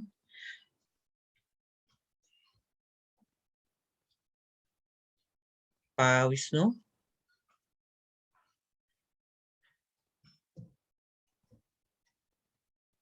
Oke, kalau Pak Wisnu mungkin belum ini, Ibu Emriati Samosir, saya persilahkan. Ya, terima kasih. Selamat pagi. Baik. Sebenarnya pertanyaan saya sudah saya sampaikan ke dalam chat, karena tadi kan perjanjian awalnya itu pertanyaan disampaikan dalam chat box ya. Tapi saya resen di sini karena sekedar follow up, pertanyaan saya ada 4. Mungkin bisa dibaca oleh Bapak untuk difasilitasi karena penting sekali sih bagi saya jawaban tersebut. Itu aja Pak, terima kasih. Baik, terima kasih Ibu. Pak Wisnu Pratikno sudah bisa menyampaikan pertanyaannya. Untuk pertanyaan chat box setelah ini akan saya bacakan satu-satu, sudah tercatat di saya. Namun saya silakan dulu mungkin kalau ada yang mau raise hand. Pak Wisnu. Oke, sambil menunggu Pak Wisnu, ada pertanyaan tadi dari Bu Emriati Samosir, ada 4 pertanyaan. Yang pertanyaan pertama, apakah SDM mempunyai daftar bahasa SKP? Bukan sekedar memberikan tips, misalnya dari menyusun menjadi tersusunnya. Lalu yang kedua, terkait mapping, apa yang dilakukan staf yang tidak mendapatkan deskripsi kerja dari atasan langsung? Atau mungkin satu-satu dulu ya Pak. Yang pertama, apakah SDM mempunyai daftar bahasa SKP? Baik, dari sosialisasi yang kami peroleh dari kementerian, kami sendiri tidak memperoleh bahasa-bahasa yang telah ditetapkan baik dari Permenpan nomor 8, kemudian dari Kemdikbud juga. Jadi memang diserahkan kepada para staf untuk kemudian menyusun bahasa yang tepat dalam penyusunan. Sehingga di Permenpan itu sendiri sebenarnya diberikan beberapa contoh-contohnya saja. Nah, kami sudah memberikan tambahan kiat-kiat supaya bahasa yang digunakan itu menggunakan bahasa-bahasa magic word, sehingga nanti ketika melakukan penyusunan SKP itu sesuai dengan bahasa yang telah ditentukan. Itu yang pertama. Yang kedua gimana Mas Haidar? Mohon maaf Pak Haidar, Ya. saya boleh. Kalau memang tidak punya daftar lengkap, kalau di manajemen risiko itu ada bahasa manajemen risiko. Jadi kita tinggal mengacu pada kayak kamus gitu ya Pak, daftar lengkap, sehingga tiap orang itu nggak punya persepsi masing-masing gitu. Nah, pertanyaan saya, apakah atasan ini juga tahu hal ini? Karena kita kan butuh effort nanti ya menjelaskan, karena atasan juga belum punya sosialisasi mungkin ya, atau kepahaman yang sama dengan kita sebagai staf. Baik Bu, Bagaimana ini terima menurut kasih atas masukannya. Nanti jika dari unit rem kemudian memiliki panduan yang dalam penyusunan bahasa SKP, itu bisa nanti mohon bantuannya bisa disampaikan kepada unit-unit kerja. Selanjutnya untuk para pimpinan, sebenarnya di undangan ini dan kemudian sosialisasi kita sudah beberapa kali ya, baik itu sosialisasi massal dari Kemdikbud, kemudian dari Menpan, kemudian kita juga ada sosialisasi offline juga dari unit kerja dan pimpinan juga kita sudah undang pada beberapa sebulan yang lalu. Kemudian kita melakukan sosialisasi maraton secara online selama 2 minggu ya secara BIMTEK. Kemudian kita juga hari ini kita tambahkan lagi karena untuk memastikan bahwa para penyusunan ini bisa ditingkatkan dalam penyelesaian target SKP. Jadi demikian kira-kira Bu Emri. Iya baik, jadi pimpinan kita juga sudah sama-sama tahu ya. Seharusnya dengan beberapa sosialisasi yang sudah kita sampaikan, apakah beliau menugaskan, kemudian dari tim perwakilan sudah menyampaikan, kami telah sampaikan sesuai dengan ketentuan yang ada. Begitu Mbak Emri ya. Oh, baik-baik. Nanti ini bagus juga sih informasi. Jadi kita udah staf dan pimpinan juga udah sepaham. Jadi kalau diskus juga udah sama-sama ngerti ya Pak. Kita harapkan demikian. Jadi memang kalau di sini di sisi SDM sudah memberikan beberapa kali sosialisasi yang cukup masif ya dari yang sudah kami sampaikan tadi. Jadi mudah-mudahan hambatan yang tadi disampaikan oleh Mbak Emri bisa lebih tidak terlalu kendala lagi karena memang selain bahwa kita ada kewajiban melakukan sosialisasi, sebenarnya setiap ada peraturan yang baru diharapkan para pegawai juga ikut memahami dan mempelajari karena merupakan salah satu kewajiban dari pegawai itu sendiri.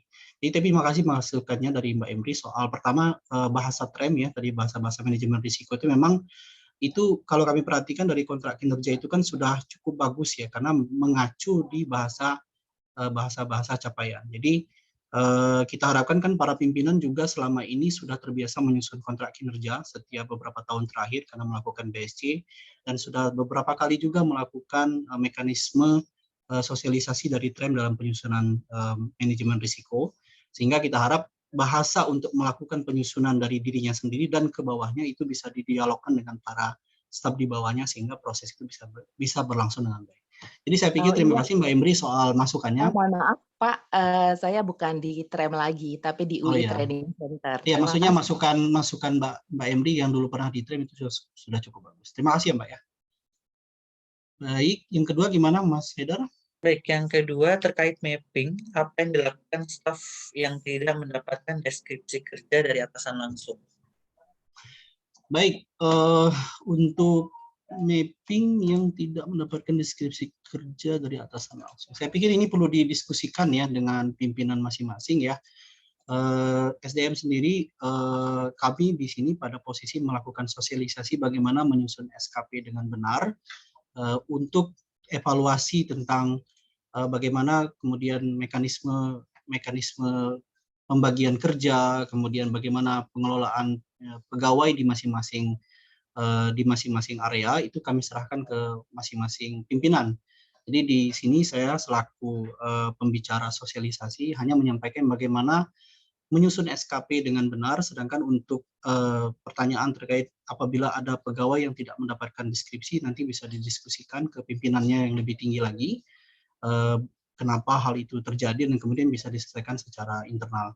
Mungkin itu saja yang bisa saya jawab karena memang tidak pada konteksnya saya bisa menjelaskan lebih detail. Yang paling penting adalah bisa dikomunikasikan dengan baik karena memang kewajiban atasan langsung itu harus melakukan proses tersebut.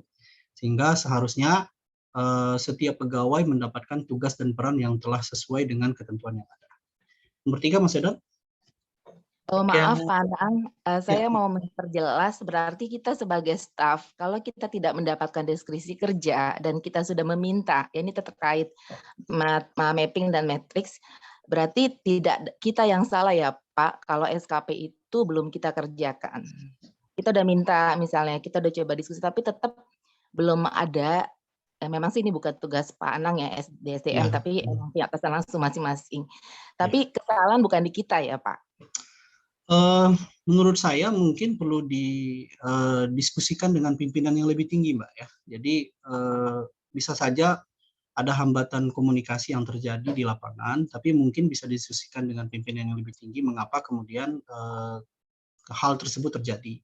Jadi saya pikir nanti bisa diselesaikan dahulu mengapa ada hal tersebut terjadi dan seharusnya memang ada dialog ya, ada dialog antara pimpinan tinggi dengan dari pimpinannya maupun staf tersebut untuk menyusun SKP ini, sehingga apa yang dicapai, apa yang diinginkan oleh pimpinan atau cascading dari target pimpinan itu juga mengena kepada staf. Jadi saya sendiri menyarankan kalau dalam konteks ini adalah ada dialog lagi yang disampaikan kepada pimpinannya, atau kemudian melakukan dialog kepada pejabat pimpinan tinggi yang lebih tinggi dari yang bersangkutan. Sementara itu jawaban saya, karena waktunya juga cukup terbatas saat ini. Ya baik Pak Anang, berarti saya sebenarnya ini pertanyaan lama ya. Jadi saya itu setuju bahwa pimpinan itu juga punya kewajiban membuat deskripsi kerja supaya kita juga sebagai staf jelas, jangan sampai pekerjaan pimpinan full jadi kita kerjakan gitu loh Pak. Jadi saya berhak ya menanyakan hal itu. Baik Bu, jadi menurut saya setiap pimpinan sudah punya tugas dan fungsi pokoknya. Nanti silahkan nanti tugas dan fungsi pokoknya dievaluasi oleh atasan lagi yang lebih tinggi. Jadi pada konteks ini saya pribadi tidak bisa komentar lebih banyak bagaimana apakah hal-hal tersebut dapat disesuaikan atau tidak. Yang saya bisa jawab adalah bahwa setiap pimpinan itu punya pimpinan lagi yang melakukan evaluasi dan nanti hasil evaluasi tersebut bisa disesuaikan pada setiap waktunya. Sementara itu Mbak Emri yang bisa saya jawab pada kesempatan kali ini.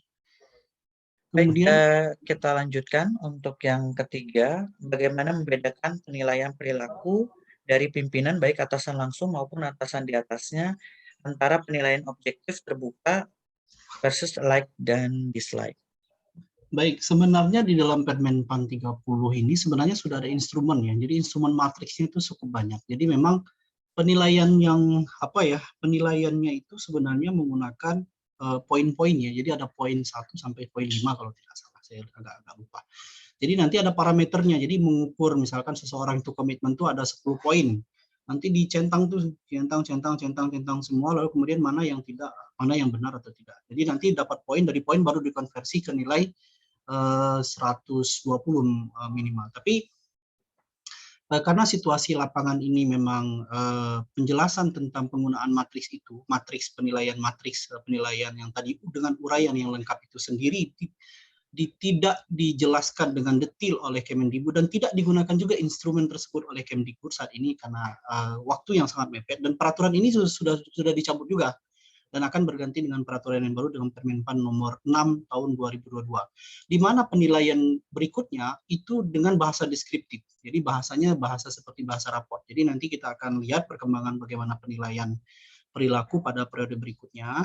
Namun kami harusnya bahwa proses penilaian perilaku itu sesuai dengan PP 30 itu ditentukan bahwa harus objektif ya, harus transparan. Apabila ada nilai-nilai yang kemudian dianggap tidak objektif, itu bisa diajukan keberatan. Lalu kemudian nanti pejabat yang lebih tinggi lagi akan memutuskan apakah keobjektifan itu sudah benar atau tidak. Nanti pejabat pimpinan tinggi yang memutuskan siapa yang kemudian nilai yang sebenarnya dapat ditentukan. Sementara itu Mas Haidar dari saya. Ya baik Pak Anang, kalau misalkan atasan langsung atau pejabat di atas atasan tersebut tidak mengajak diskusi, tidak mengajak dialog, menurut Pak Anang bagaimana konteks pimpinan seperti itu dalam memberikan penilaian perilaku? Mana Bu? Mohon maaf. Bagaimana bila ada kasus atau atasan di atas atasan tersebut, kan ada keberatan segala macam, sama sekali tidak memanggil staf, tidak memberikan ruang diskusi atau berbicara terkait penilaian perilaku yang diberikan oleh mereka. Menurut Pak Anang bagaimana? Baik, menurut saya itu bisa diserahkan dengan sesuai ketentuan yang berlaku ya Mbak. Jadi saya sendiri belum tidak bisa mengomentari lebih jauh terkait hal tersebut. Yang jelas mekanisme yang ada adalah ketika ada keberatan dalam penilaian terhadap penilaian atasan, maka nanti atasan yang lebih tinggi dari atasan tersebut akan menilai dari penilaian yang bersangkutan, dari atasan langsung akan dipanggil, berikan penjelasan mengapa kemudian diberikan nilai tersebut. Yang kedua, PNS tersebut akan dipanggil untuk memberikan klarifikasinya apakah penilaian atasannya itu tidak objektif ya, lalu kemudian pimpinan ini akan melakukan proses penilaian yang kedua. Nah, penilaian yang kedua ini adalah penilaian yang final, sehingga nanti apapun yang tercantum dalam proses tersebut bisa ditentukan. Nah, sedangkan mekanisme yang saya pahami, sekali lagi dengan disclaimer ya, yang saya pahami, apabila atasan yang lebih tinggi ini kemudian dianggap juga ya, dengan perspektif dianggap juga belum memenuhi standar yang diterapkan, nah nanti itu bisa kita coba tanyakan lagi ke tingkat kementerian bagaimana penyelesaiannya. Sementara saya belum punya jawaban yang pasti soal mekanisme. Sementara itu Mbak Emri ya. Baik, mohon izin, maaf Bu Emri, Pak Anang, karena kebetulan hari ini hari Jumat, waktu yang sangat terbatas dan masih banyak pertanyaan. Mungkin Bu Emri nanti bisa dilanjutkan lagi dengan diskusi secara langsung, sampai saya lanjutkan dulu pertanyaan-pertanyaan yang lain. Ya. Ini ada yang Pak Haidar. Baik, terima kasih Mbak Emri. Ini ada yang raise hand lagi, Bapak Revino Pakasi, saya persilakan dulu sebelum saya lanjutkan. Pak. Ya, saya Revino Pakasi, saya dari Klinik Makara. Saya posisinya jabatannya koordinator dalam pelayanan, dan di bawah saya ada langsung petugas-petugasnya, dari apoteker, ada dokter dan sebagainya. Pertanyaan saya satu Pak, mengenai Hawking ini kan sudah diturunkan ke saya dari Dr. Danasari sebagai kepala klinik. Nah itu kalimat-kalimatnya sih sebenarnya nggak ada kuantitas, yang nggak ada persen, nggak ada angka.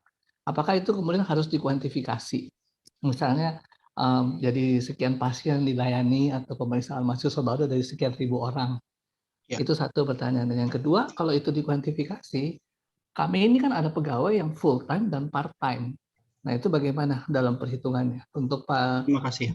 Pegawai yang part time mungkin nggak dihitung, tapi yang full time kan nggak juga mengerjakan seluruhnya gitu. Ya, baik Pak. Terima kasih. Kami memahami Pak ya pertanyaannya. Yang pertama tadi seperti dijelaskan di presentasi kami, itu pertama, jika sesuatu itu tidak bisa kita prediksi sejak awal jumlahnya, maka kita menggunakan persentase, Pak. Ya Dok, maksudnya persentase. Jadi tidak kita menggunakan kuantifikasi absolut ya, tidak mutlak, tapi relatif. Kalau yang mutlak, misalkan jumlah laporan. Kalau jumlah laporan itu sudah pasti, maka kita tuliskan jumlah laporannya 1 atau berapa gitu ya. Tapi kalau misalnya tadi jumlah pengunjung pasiennya, kita tidak pernah tahu jumlah pasien yang akan dihandle, maka kita gunakan persentase pasien yang dilayani itu seberapa banyak. Jadi nanti kita bisa ukur, misalkan berapa jumlah ini. Nanti kita lihat di proses, apakah ada yang tidak terlayani. Kalau misalnya terlayani semua, maka secara kuantitas itu wajib. Nah, secara aspek proses SKP ini minimal ada kuantitas. Apakah kualitas dan kuantitasnya itu kuantitas dan kualitas tidak dilakukan juga tidak masalah. Cuman kalau dari targetnya tadi memang menyebutkan misalkan ada kualitas, misalkan bahwa laporan itu harus sesuai dengan format, maka tidak mungkin cuman kuantitas, karena kan kuantitas hanya mengukur tingkat jumlah. Kalau kita ingin mengukur tingkat tadi mohon maaf misalnya kevaliditas atau keakuratan, maka kita harus menambahkan aspek kualitas gitu ya. Aspek kualitasnya adalah tingkat keakuratan dari laporan tersebut. Kira-kira demikian Pak Trevino. Oke. Nah, oh ya, satu lagi tadi ada pertanyaan juga menarik dari Pak Trevino, Dr. Trevino, bahwa bagaimana kalau misalkan yang mengerjakannya itu indirect, ya saya mungkin agak ubah sedikit pertanyaan indirect, lalu kemudian indirect itu dikerjakan oleh pegawai PTT, sedangkan SKP ini adalah target dari pegawai tetap. Lalu kemudian bagaimana saya menyusun nilai dari atasan ketercapaiannya, karena targetnya itu kan tidak hanya dari pegawai tetap, tapi dari pegawai tidak tetap kan? Ya. Maka sebenarnya kalau saya pribadi, waktu penyusunan PP ini memang penyusunannya itu menyasar ke pegawai tetap semua, jadi tidak memprediksi pegawai yang tidak tetap. Nah, saya di beberapa kali sosialisasi di beberapa fakultas itu menyampaikan untuk pegawai tidak tetap, walaupun secara ketentuan itu tidak dilakukan oleh mereka, tapi strongly recommended to do. Jadi sebaiknya memang dilakukan. Karena ketika dia menjadi part bagian dari tim, mau tidak mau itu mempengaruhi nilai atasan.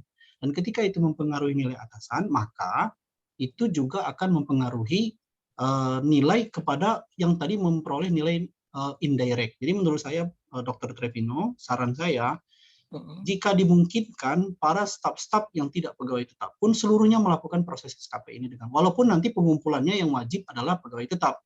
Tapi ketika pegawai tetap ini kemudian menjadi pegawai tetap, mereka sudah terbiasa menggunakan format SKP yang baru. Sementara itu jawaban saya, Pak Trevino. Oke, baik Pak, terima kasih.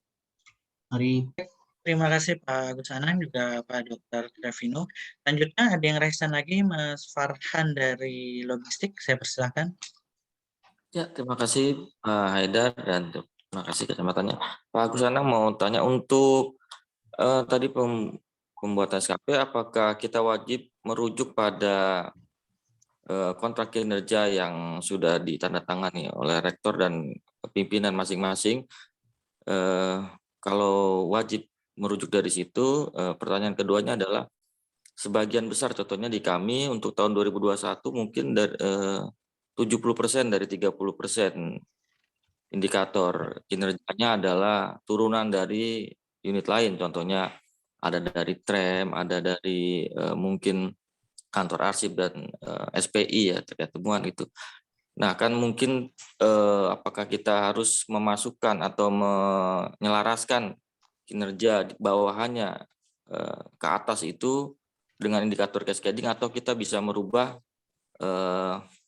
indikatornya tidak lagi sesuai dengan kontrak kinerja pimpinan. Jadi artinya kita tahu bahwa kita punya kontrak kinerja 2021, lalu kita membuat yang lagi yang atau yang kita kerjakan memang, tapi yang lebih spesifik ke pekerjaan pimpinan yang dijalankan gitu.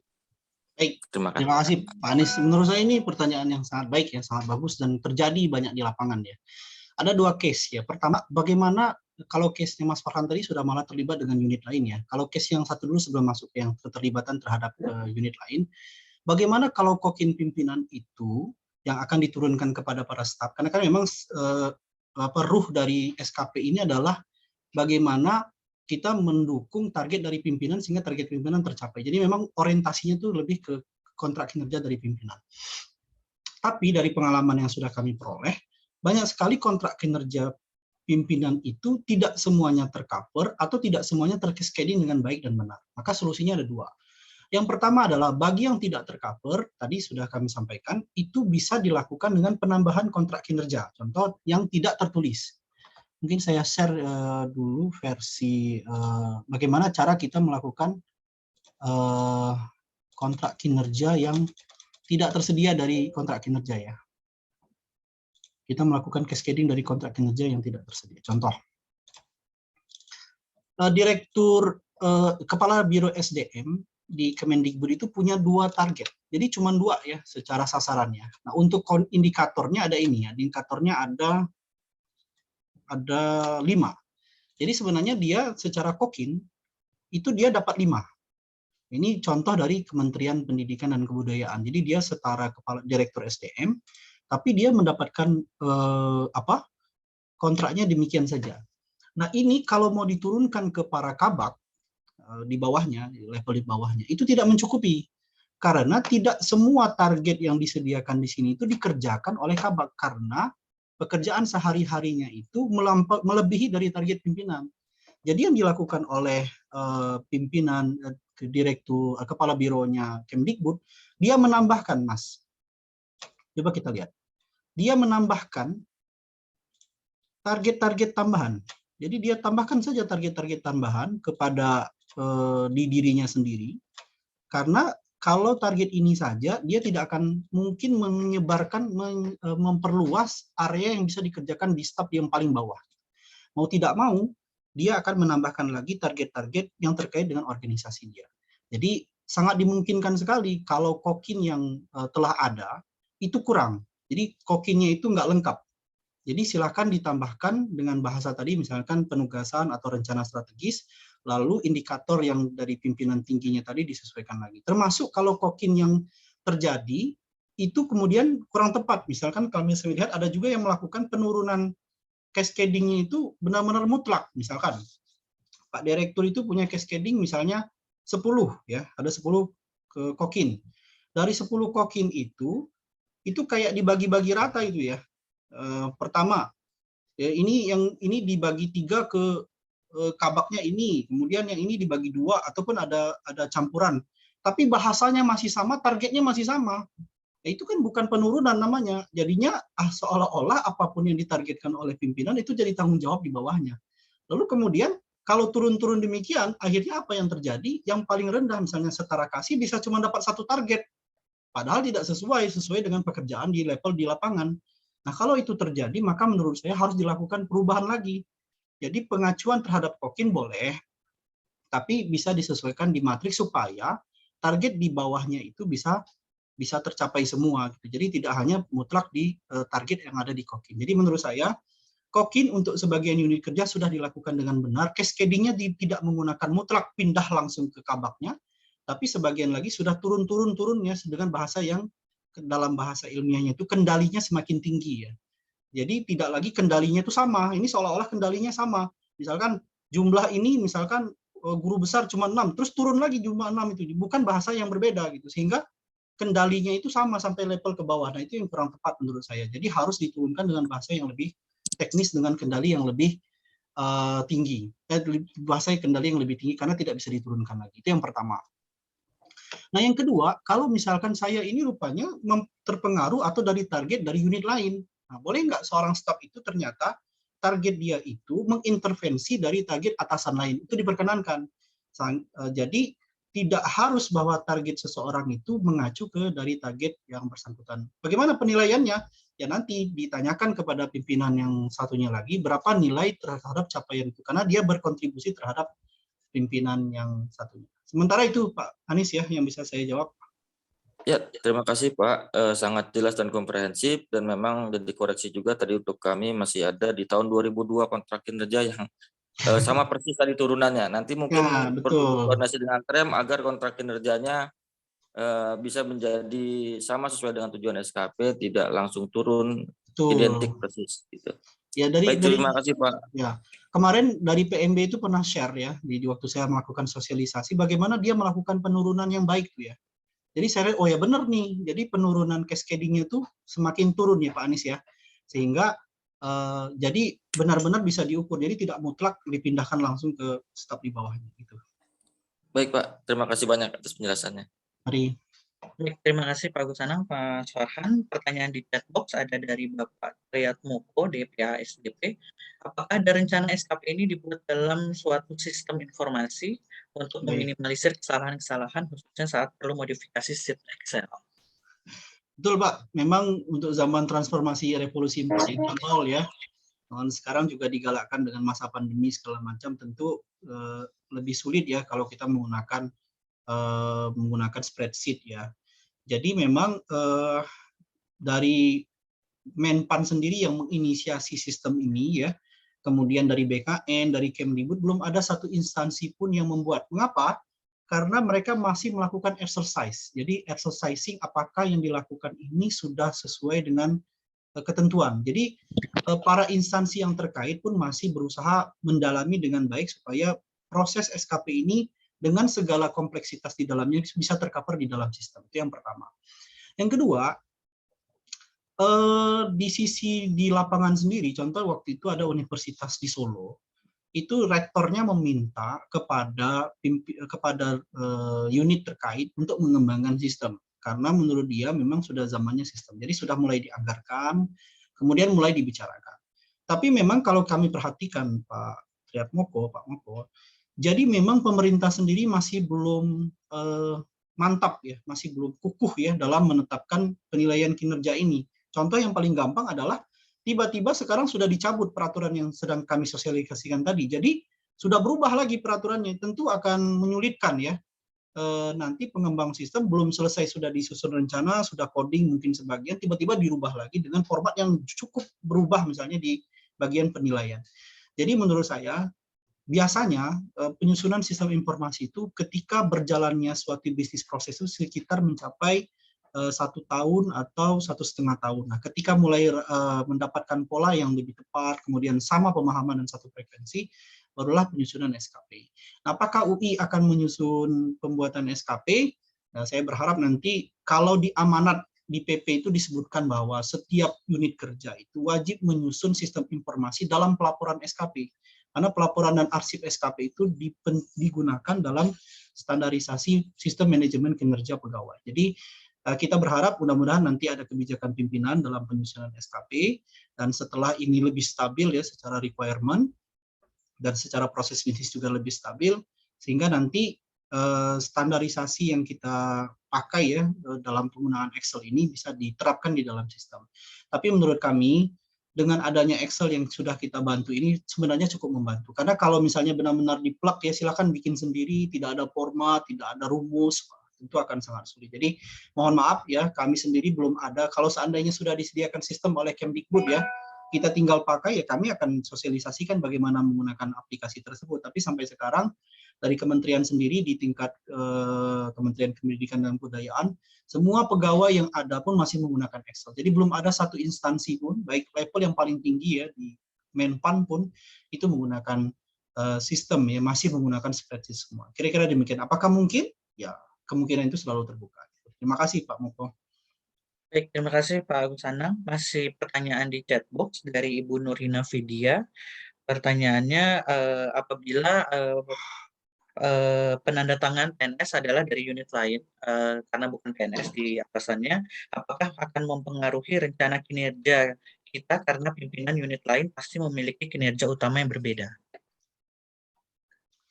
Jadi yang menandatangani itu bukan hanya pengesah ya. Jadi dua hal yang berbeda menurut saya ya. Jadi harus dipahami yang diintervensi itu benar-benar kinerja atasan langsung. Jadi bukan kinerja yang menandatangani. Yang menandatangani bisa saja orang yang berbeda. Contoh, saya menandatangani SKP di Satuan Pengamanan ya, Satpam. Kenapa? Karena di sana tidak ada lagi pejabat PNS secara golongan dan secara jenjang itu bertingkat. Sehingga mau tidak mau saya harus membantu memproses penandatanganan. Apakah Satpam itu merujuk ke kinerja saya? Tidak, hanya saya membantu proses pengesah terhadap penandatanganan. Jadi tidak ada konteks ya bahwa apa di penandatangan di unit lain itu kita harus ikuti dengan target yang ada yang bersangkutan. Begitu Mas Adar. Baik, terima kasih. Selanjutnya dari RSUI, Ibu Sari. SKP atasan kami sebagai dosen, bagaimana kami membuat matriksnya? Itu pertanyaan pertama. Mau langsung jawab dulu, Pak. Gimana Bu? Atasan Ini yang mohon maaf Mas Edar, untuk pertanyaan dari setelah Pak Moko itu yang dari sheet 1, sheet 2 itu gimana? Belum ditanyakan tadi. Kelewat atau gimana? Dari Adapri ini kayaknya belum dibacakan deh kayaknya Mas Edar. Baik, sebentar Pak. Untuk Pak Asri ya, untuk format terbaru nanti linknya kita share ya di ini ya, di chat ya.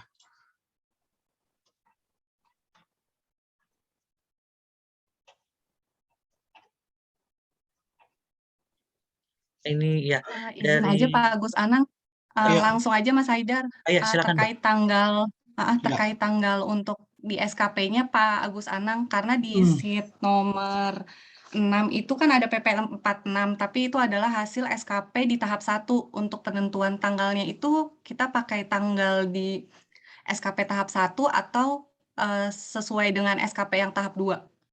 Oke, ini bisa dua-duanya. Kami sudah tanyakan apakah SKP lama itu ditandatangani tanggal yang lama atau di tanggal yang baru. Jadi kalau logikanya dengan format yang baru seharusnya pakai tanggal yang baru ya, tapi kalaupun pakai tanggal yang lama juga tidak masalah ya. Jadi ini juga tidak terlalu problem karena hanya menuliskan penandatangan nilai yang lama ya. Sebenarnya sepanjang pengesahnya sesuai itu tanggal itu tidak problem.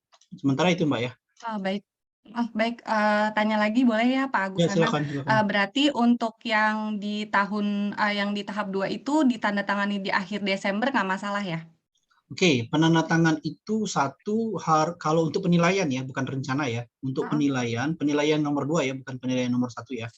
Penilaian yang nomor 2 itu harus ditandatangani itu tanggal 30 atau 31 Desember 2021 atau paling lama 31 Januari 2022. Jadi ada maksimal 1 bulan dalam proses penilaian SKP gitu ya. Baik, berarti untuk yang direncananya di bulan Juli ya Pak? Ya, di rencananya itu harusnya di awal-awal Juli ya, di awal-awal Juli. Baik. Ya, terima kasih Pak sudah terjawab. Oke. Baik, terima kasih Mbak Vindi, Pak Agus Anang. Selanjutnya tadi ada pertanyaan mungkin tapi udah jawaban sama dari Pak Jauhari dari DSTI. Oke. Jika matriks belum diturunkan ke masing-masing staf.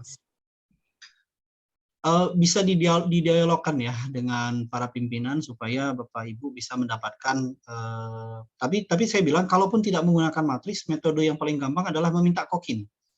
Nanti dari kokin itu Bapak lingkari mana yang terhubung dengan Bapak, lalu kemudian tuliskan target untuk menyusun kokin tersebut. Mungkin cara paling cepat demikian. Ini ada dari Pak Mustafa ya, rekan kita dari SDM dahulu, ini memberikan masukan bagaimana penulisan presentasi ya. Terima kasih Pak Mustafa. Memang waktu bikinnya itu yang penting cepat ya, jadi dulu. Soal penulisan tentu menjadi perhatian, ke depan akan lebih baik lagi. Jadi mungkin nanti bisa minta bantuan Pak Mustafa ya, waktu dalam penyusunan bahasa-bahasa nanti bisa membantu penulisan bahasa Indonesia yang baik dan benar. Terima kasih Pak Mustafa, sehat selalu.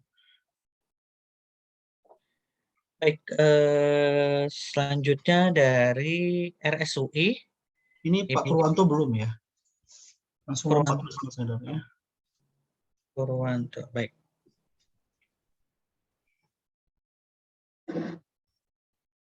Baik, saya bacakan aja Pak Mas Eda, tolong di catch up ya sayanya. Ya. Yang pertama, apakah boleh hanya 2 aspek? Boleh ya, minimal itu 1 aspek yaitu aspek kuantitas ya Pak. Jadi sedangkan aspek kualitas itu bisa disesuaikan. Jadi minimal kuantitas, kalau 2 aspek boleh, 3 aspek lebih bagus. Silakan Mas Eda, lanjut. Ya Pak. Baik, Bapak Ibu mungkin ada lagi yang pertanyaan secara langsung? Ini saya bacakan lagi. Dari RSUI, dari Hepelia, silakan. Tadi dari RSUI, dari Ibu Sari, yang pertama SKP dari, atasan. Ini Hepelia atau Sari ya? Oh ya, Bu Hepelia, oke silakan. Kalau atasan SKP-nya ASP sebagai dosen, bagaimana membuat matriksnya? Ya, walaupun dia perannya sebagai dosen, kalau dia struktural pasti punya kokin sebagai strukturalnya ya Mbak ya. Jadi tidak masalah mau dia itu sebagai apapun kedudukan dia ya, mau sebagai dosen, mau sebagai peneliti, mau sebagai apapun, karena ketika dia menduduki jabatan struktural tersebut, dia pasti punya target sebagai struktural tersebut. Jadi tidak mungkin, apalagi RSUI saya yakin punya target ya. Setiap pimpinan struktural atau manajerialnya itu punya target pimpinan. Jadi jangan dilihat beliau sebagai apanya, tapi dilihat sebagai peran sebagai strukturalnya. Nah, peran sebagai strukturalnya itu yang kemudian kalau misalkan beliau belum membuat matriks, silakan Bapak Ibu minta kira-kira target yang ditetapkan kepada yang bersangkutan itu apa. Nanti Bapak Ibu melakukan mapping sendiri ya. Lalu kemudian sebelum nanti menjadi SKP minta persetujuan Pak, saya sudah melakukan mapping, apakah Bapak setuju atau ada yang mau ditambahkan atau dikurangi. Jadi menurut saya kita harus menyesuaikan juga dengan keadaan pimpinan yang juga pasti banyak tugas dan peran. Jadi nanti kita bisa melakukan adaptasi diri dengan membuat SKP, penyusunan SKP terlebih dahulu, lalu kemudian kita diskusikan dengan pimpinan. Ini diskusi yang sudah kami tuliskan, mohon arahan dari Bapak. Mungkin sarannya begitu Mbak Hevi ya. Yang kedua. Baik, yang kedua, untuk kami yang pelayanannya ke pasien, metode KU yang kami masukkan apakah benar direct? Tergantung ya, saya nggak bisa menjawab secara detail ya, apakah kalau dia itu dalam sebuah rangkaian, tapi kalau dari SKP PP 30, itu kalau layanan itu biasanya bentuknya indirect, Mbak, karena dia dalam satu flow ya, jadi tidak dalam pekerjaan satu, jadi prosesnya itu misalnya dari proses satu sampai proses lain. Tapi dilihat dulu konteksnya, apakah konteksnya itu memang pembagiannya itu pembagian wilayah atau pembagiannya itu merupakan satu kesatuan proses. Kalau dalam satu kesatuan proses yang kami pahami, dia merupakan indirect. Jadi dia tidak bisa mempul prosesnya karena hasil kerja Mbak Epilia itu tidak bisa diklaim sebagai kinerja langsung karena akan dipengaruhi oleh kinerja yang teman-teman yang lain. Jadi biasanya kalau layanan itu tim biasanya layanan itu berupa tim. Oke, lanjut. Pertanyaan ketiga, minta penjelasan kembali terkait pencapaian IKI karena kurang paham. Oke, yang dimaksud capaian IKI itu yang konteksnya untuk penjelasan kuantitas, kualitas, dan waktu kali ya. Saya mungkin memahami itu dulu ya. Jadi, mohon maaf, saya coba lihat dulu ya, supaya nggak salah jawab. Yang dimaksud adalah capaian. Oh, kalau capaian IKI itu tadi tidak saya jelaskan ya. Capaian IKI itu kan capaian, mohon maaf saya share dulu. Capaian IKI ini kan bagaimana target itu tercapai dengan optimal atau tidak optimal. Jadi Bapak Ibu fokus saja untuk mengisi realisasi nanti capaian IKI-nya, indikator kinerja individunya itu seberapa persen. Jadi yang difokuskan adalah menilai realisasi yang Bapak Ibu lakukan. Itu ya Mbak, apa tadi? Mbak Evi ya. Oke, selanjutnya. Selanjutnya dari Mbak Melinda, Direktorat Perencanaan dan Logistik. Apakah tim SDM membuka kesempatan bagi unit kerja yang ingin berkonsultasi secara langsung? Ada dua hal ya. Pertama, kami pribadi selama ini sudah menerima banyak sekali sampel ya, lebih tepatnya sampel ya. Sampel dari fakultas-fakultas ya, dari fakultas tertentu, dari Tendik ya, dari unit-unit tertentu. Kemarin misalnya dari PMB, dari BLLH sudah mengirimkan ke kami sampel-sampel. Dan dari sampel itu kami kemudian melakukan review ya, kami memberikan catatan-catatan, ada yang kurang atau rumusnya salah atau ada kata-kata yang kurang sesuai. Sebagian yang bisa kami perbaiki, tapi kalau sifatnya substansi ya, bagaimana isi dari SKP, kami tentu tidak bisa mengintervensi, tapi kalau rumus, kemudian cuman istilah bahasa, kemudian kelengkapan itu bisa kami sampaikan. Jadi kalau berkonsultasi secara langsung face to face ya, misalnya offline, kita lihat kondisi Mbak Amel ya, kalau kondisinya memungkinkan kami tentu bisa selalu tersedia.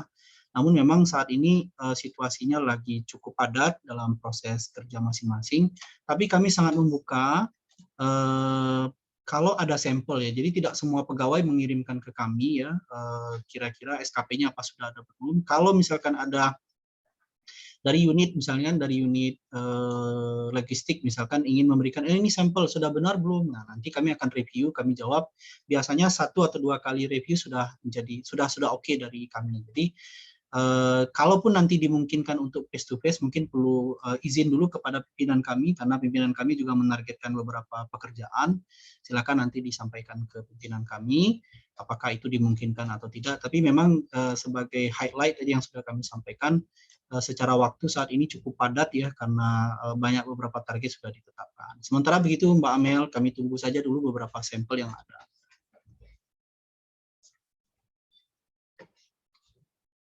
Baik, selanjutnya ada dari Ibu Neneng.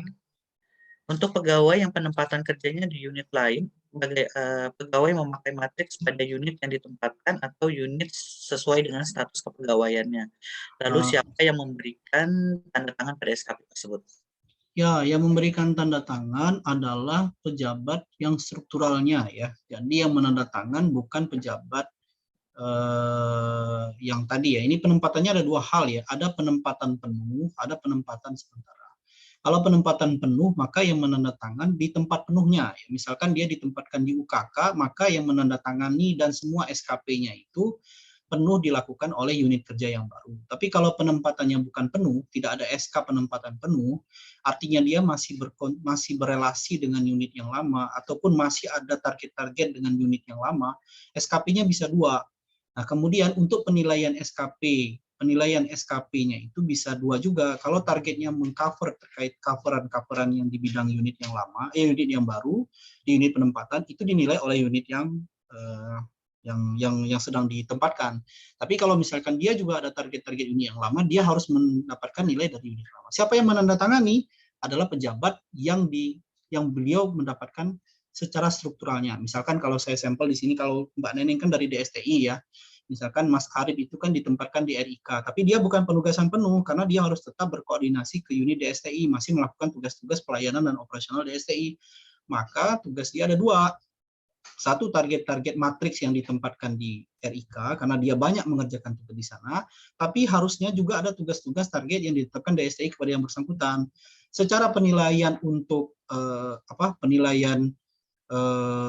penilaian kinerja untuk target yang di matriks unit lama silahkan dinilai oleh tim di sana. Tapi kalau untuk target di unit yang bersangkutan di DSTI tempat asalnya ditulis dengan unit yang baru. Bagaimana dengan nilai perilaku?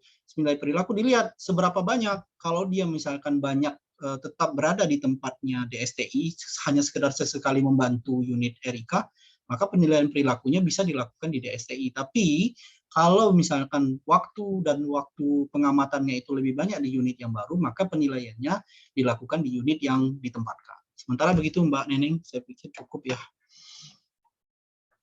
Baik, terima kasih Pak Agus Anang. Pertanyaan di chatbox sudah tidak ada. Mungkin saya persilahkan mungkin dari Ibu Elmida selaku Kasubdit Administrasi dan Karir Fungsional ingin disampaikan. Baik. Sudah tidak ada lagi pertanyaannya Mas Haidar ya? Alhamdulillah sudah tidak. Sudah terjawab semua. Baik Mas Anang, terima kasih banyak atas penjelasannya tadi. Terima kasih Bapak-Bapak dan Ibu-Ibu, teman-teman Tendik yang dari PAU. Mudah-mudahan apa yang sudah dijelaskan dapat kita pahami bersama dan membuat kita semakin mudah dapat mengisi SKP dan target untuk pelaporan SKP di akhir Maret ini bisa tercapai. Cukup dari saya itu aja, Mas Haidar. Terima kasih semuanya. Semoga bisa diaplikasikan ya. Terima kasih Mas Haidar. Boleh saya ingin memberikan informasi terakhir.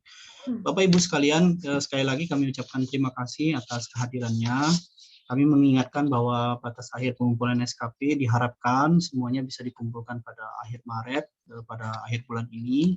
Kami mohon sekali agar target tersebut bisa disesuaikan sehingga kami bisa melaporkan ke negara sesuai dengan yang ditetapkan oleh negara, sehingga nanti kinerja dari pimpinan, dari rektor, direktur SDM bisa tercapai. Itu yang pertama. Bapak Ibu sekalian, kami sangat memahami kalau SKP ini, apalagi yang baru pertama kali mengenal, sepertinya sulit ya. Banyak sekali istilah, banyak sekali hal-hal yang baru yang ada di SKP. Tapi dari pengalaman kami Bapak Ibu sekalian, kebingungan itu akan terbayar kalau Bapak Ibu mengerjakannya langsung. Jadi memang kami harapkan Bapak Ibu segera melakukan pengujian ya, melakukan pengetesan dan kemudian melaksanakan SKP bersama-sama dengan tim, dilakukan saja. Jadi apakah akan ketemu masalah? Pasti ketemu masalah. Jadi tidak mungkin tidak ketemu masalah. Tapi dengan adanya masalah itu bisa dikonsultasikan. Yang awalnya tadi masalah pembuatan SKP itu susah, akhirnya bisa diselesaikan walaupun tadi ada kesulitan ini tadi. Jadi kita tidak menghindari masalahnya, kita hadapi masalahnya, kita kerjakan. Dari pengalaman kami itu bisa diselesaikan. Jadi Bapak Ibu sekalian tidak perlu khawatir, walaupun itu sulit, ternyata ketika kita kerjakan pasti bisa diselesaikan. Saya yakin Bapak Ibu bisa melakukan itu semua, walaupun banyak tadi hal-hal yang masih dilakukan. Itu yang kami bisa sampaikan. Ada satu quotes yang mungkin terakhir sebelum saya akhiri dari sesi saya. Pertama, kalau kita sudah berpikir itu bisa kita lakukan, maka akan ada 1000 cara kita bisa untuk melakukannya. Tapi kalau sudah kita berpikir tidak bisa, maka akan 1000 alasan kita kemudian untuk tidak melakukannya. Jadi saya yakin Bapak Ibu bisa ditegarkan dalam hati bahwa bisa melakukan SKP ini, sehingga selalu ada cara untuk menyelesaikan target tersebut. Jadi kalau bilang, kayaknya tidak mungkin target 31 itu tidak diselesaikan karena mindsetnya sudah tidak bisa, maka akan selalu ada alasan. Tapi kalau mindsetnya tanggal 31 itu bisa, saya yakin Bapak Ibu bisa menyelesaikannya dengan tepat waktu. Jadi mohon kerjasamanya, mohon bantuannya sehingga Bapak Ibu bisa menyusun SKP sesuai dengan waktunya. Terima kasih Mahedar. Assalamualaikum warahmatullahi wabarakatuh. Waalaikumsalam warahmatullahi wabarakatuh. Terima kasih Pak Agus Anang, Ibu Elmida atas kesempatan pemaparan sharingnya pada BIMTEK kita pada hari ini. Luar biasa, begitu detail dan juga mudah-mudahan menjadi tambahan ilmu, tambahan wawasan sehingga dapat kita terapkan dan dapat segera kita kerjakan dalam penyusunan SKP tahun 2021. Untuk itu saya atas nama pemandu acara pada pagi dan siang hari ini, mohon maaf apabila ada kesalahan dan kekurangan. Terima kasih atas bergabung, terima kasih sudah bergabung di Zoom kita pada hari ini. Sehat selalu untuk kita semua, sukses selalu untuk kita semua. Terima kasih kembali Pak Agus Anang, Bu Elmida, dan seluruh Bapak Ibu yang telah hadir pada siang hari ini. Saya akhiri dengan mengucapkan hamdalah, alhamdulillahirrabbilalamin. Alhamdulillahirrabbilalamin. Saya tutup. Wassalamualaikum warahmatullahi wabarakatuh. Waalaikumsalam warahmatullahi wabarakatuh. Pak Sahardi, ya terima kasih sudah hadir dari Polinep ya. Ya silakan. Terima kasih semuanya. Bapak Ibu semuanya, makasih. Ya Pak. Terima kasih Pak Agus Anang, Bu Elmida, sehat-sehat. Terima kasih Pak Andri, semoga mudah ya disusun. Tolong barokah. Amin, amin. Terima kasih Pak Andri. Amin. Assalamualaikum. Waalaikumsalam warahmatullahi wabarakatuh.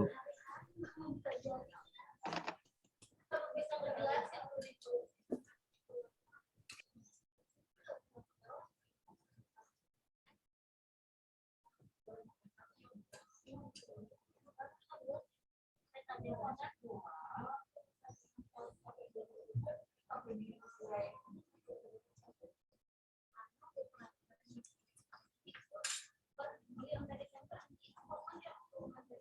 kasih.